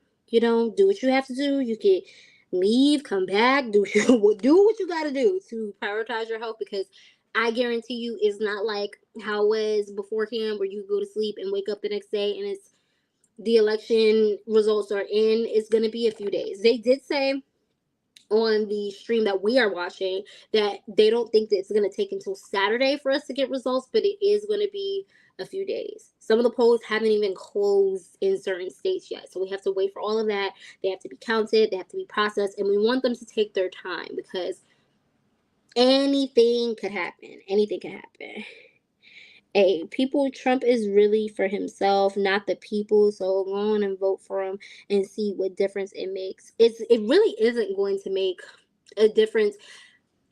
Again, I don't think that people understand when they are voting. They think that it's just not going to impact them or people that they care about or whatever. Like, I feel like people are voting for Donald Trump as, if y'all can hear the noise in the background, my bad. I told you guys I live in New York, but I think that people are voting for Donald Trump, the person, and not for his policies and the things that have come out of that man's mouth. Like, I, for the life of me, cannot understand how you guys can be listening to the things that man has said and been like, yeah, this is what I want. I want someone who's going to get rid of the Constitution, you know? That's what we got going on. So we're gonna go back to the stream now so we can see some updates. I heard that there's some things going on, so let's go back to the stream. It's loading up, guys. For these threats, do you have a anticipation of the threat picture in Georgia? Well, in Georgia, we're basically done voting. We're waiting for our overseas military ballots, about 10,000 ballots that have to be postmarked by today at 7 p.m. and have to be received by Friday per federal law. And so that's about all that's left to count, but we'll have everything else buttoned up tonight. Well, Mr. Secretary, thank you so much for joining us. And thanks for all you do for democracy. Thank you. Let's turn now to 60 Minutes correspondent Bill Whitaker. He's part of our Democracy Watch team tonight. And Bill, I know you have some new reporting about what's happening in Philadelphia. Oh, we've got reporting that former President Donald Trump is claiming that there is massive cheating happening in Philadelphia. He made this claim on his Truth Social site this evening. Seth Bluestein, a Republican city commissioner, says there is absolutely no truth to this allegation. And Philadelphia District Attorney Larry Krasner chimed in, also saying there is no factual basis for any of these claims. And if you will remember, Donald Trump made similar claims about Philadelphia in 2020. Bill Whitaker, thank you. And David, what do we see about that in terms of the former president claiming that there's cheating going on? Yeah, we saw this in 2020. He said the same thing about the same three cities. And ironically, he actually outperformed his 2016 performance in 2020 in all of those three cities, if memory serves. So what we're seeing is no reports of any kind of significant problems in those cities. We're seeing a lot of enthusiasm. Certainly, we know that there are people who are in line waiting to vote in Philadelphia, but that's the process. That's the way it works everywhere. And he's actually encouraging voters who are in line in Pennsylvania to continue to stay in line and vote, as everyone should be. Cecilia Vega, you did a great report for 60 Minutes on Pennsylvania. What have you learned tonight? Well, this isn't, Nora, thank you. This isn't a mistake. This is a strategy from the former president. He is laying the groundwork to challenge the results, and he did it in 2020, and he started this with Pennsylvania months ago and basically has been doing it all day. Look no further than his ally, his close advisor, Steve Bannon, who said Trump should preemptively claim victory. And we just heard from special counsel filings a few days ago that in 2020, Bannon said just because Trump claims victory, it doesn't mean he's the winner, but he's still going to say it anyway. This is all a strategy to sow doubt. And the folks in Pennsylvania, the governor there said they are very legitimately worried about the damage that this could do, the potential for violence in the streets that we could see as a result of this, because people get whipped into a frenzy because the former president has told them their vote has not been taken seriously. There are real consequences to lies like this when they're spread. And his words have power and they believe them. Believe him. We saw that when we were there. Exactly. And we see in the exit polls, too, that people are concerned about violence in the days ahead. We have much more to talk about when we come back. More poll closings, including the key battleground state of Nevada. Okay, guys, we are back. I wanted to respond to some of the comments. There are two comments that came out, day1_226 and then God Given Water. Both kind of have the same sentiments. One of the commenters said it's not really about who the president is. It's more about the House and the Senate. I've been incarcerated for 24 years and I got and I vote every chance I get. First of all, I love the fact that you vote every chance you get, as you should. But yes, I definitely feel as though we can't just focus on the presidency, guys. Things happen on a local level, and those people are the people who represent us. They're the people who are in Congress. They are the people who are approving, for example, when we were talking about what happened in North Carolina with the funds that were allocated after the hurricane. Those are the people who make those type of decisions. So if we are only voting for the president can only do so much because we have a system of checks and balances. The president doesn't have full power, Congress doesn't have full power, and the Supreme Court doesn't have full power. All three of them are supposed to work together to check each other and ensure that they serve the American people. And the only way that they can serve the American people is if we have people who actually represent us in office. Another comment was everyone's voting for president, but no one's paying attention to the other things on the ballot. I definitely agree with that, but I think I can only speak for New York City because I'm from New York. My state did a really good job. There were a lot of activists out. I work really close to I work in Manhattan, and in the area of Manhattan where I was, actually like a few weeks before election day, there were people passing out pamphlets about the propositions on the back of the ballot. Basically, in my state, abortion and some other things were on the ticket. And first of all, as someone who's only voted one other time prior to this, because when Trump was initially running in 2016, I wasn't old enough to vote, but I was old enough to vote in the 2020 election. I didn't even know that there was a ballot. Like, I didn't know that I could flip the ballot. I didn't know that there were things that were going to be on the back of the ballot. I knew that there was sometimes other things other than the president, but I didn't know that there could be like propositions, policies that go on during a presidential election. I thought that that would only happen in a local election. So I was really happy that there was someone there. She explained everything to me, like what was on the propositions, what I should check yes on, what I should check no on based on my beliefs. And I was able to do that. I was able to inform my mom to do it. I was able to inform other New Yorkers who live in my area, who follow me, that I'm friends with, and who follow me on social media, to do that. So it's definitely important to not just focus on what is happening in the presidential election, because that's just one seat in the federal government. There's so much more that goes on, and it all works together or works against us depending on who is in office for those seats and positions. So thanks to those people who commented. Guys, we are getting pretty close to the time that we have to say bye-bye. As much as I would love to sit here and talk to you guys all night about the election, I need a break. I need a break. I've been reporting on the election all day. I'm going to continue to report on the election, continue to give you guys updates and commentary and information and resources. So don't count me out. I just won't be on live here. It has been the honor of a lifetime to be a person who has been a part of election coverage for the past couple months. But particularly tonight, as we watch this historic night come in. I left my Instagram. I'm going to say it again. It's at tsunami.mani. So like a tsunami. And then Mani, M-A-N-I. You can follow me on Instagram, where I'll be giving all of my political updates. You can also follow me on TikTok at Mrs. Icy. Because when I'm not talking about politics, I am a beauty and lifestyle content creator. So if you need to decompress and you're one of the girls and want to know what I'm doing in life or how I'm doing my makeup, you can definitely follow me on those platforms. We are going to wrap up around 11. I want to say thank you to everyone who came to the live. I want to thank all of my co-hosts. I want to thank everyone who participated, commented, liked, engaged. I definitely want to leave everyone with words of encouragement. Regardless, our people, I can always talk to Black people, we are strong people, we are a dedicated people, we are a brave people, and I know that even if it's going to be hard with the results, whichever way it goes, that we will be okay, that we will do what we need to do, and yeah. But I'm not even going to speak that into existence. I'm going to speak that we will have our first female Black president, and I'll be back here on this platform to announce it.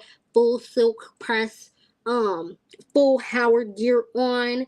But until then, it has been so real to be you guys' host. I am so grateful. I cannot wait to see how this all unfolds. I will be doing commentary on my pages, but until then, I've been Tiana J, and I'll see you guys later. Bye. Bye, guys.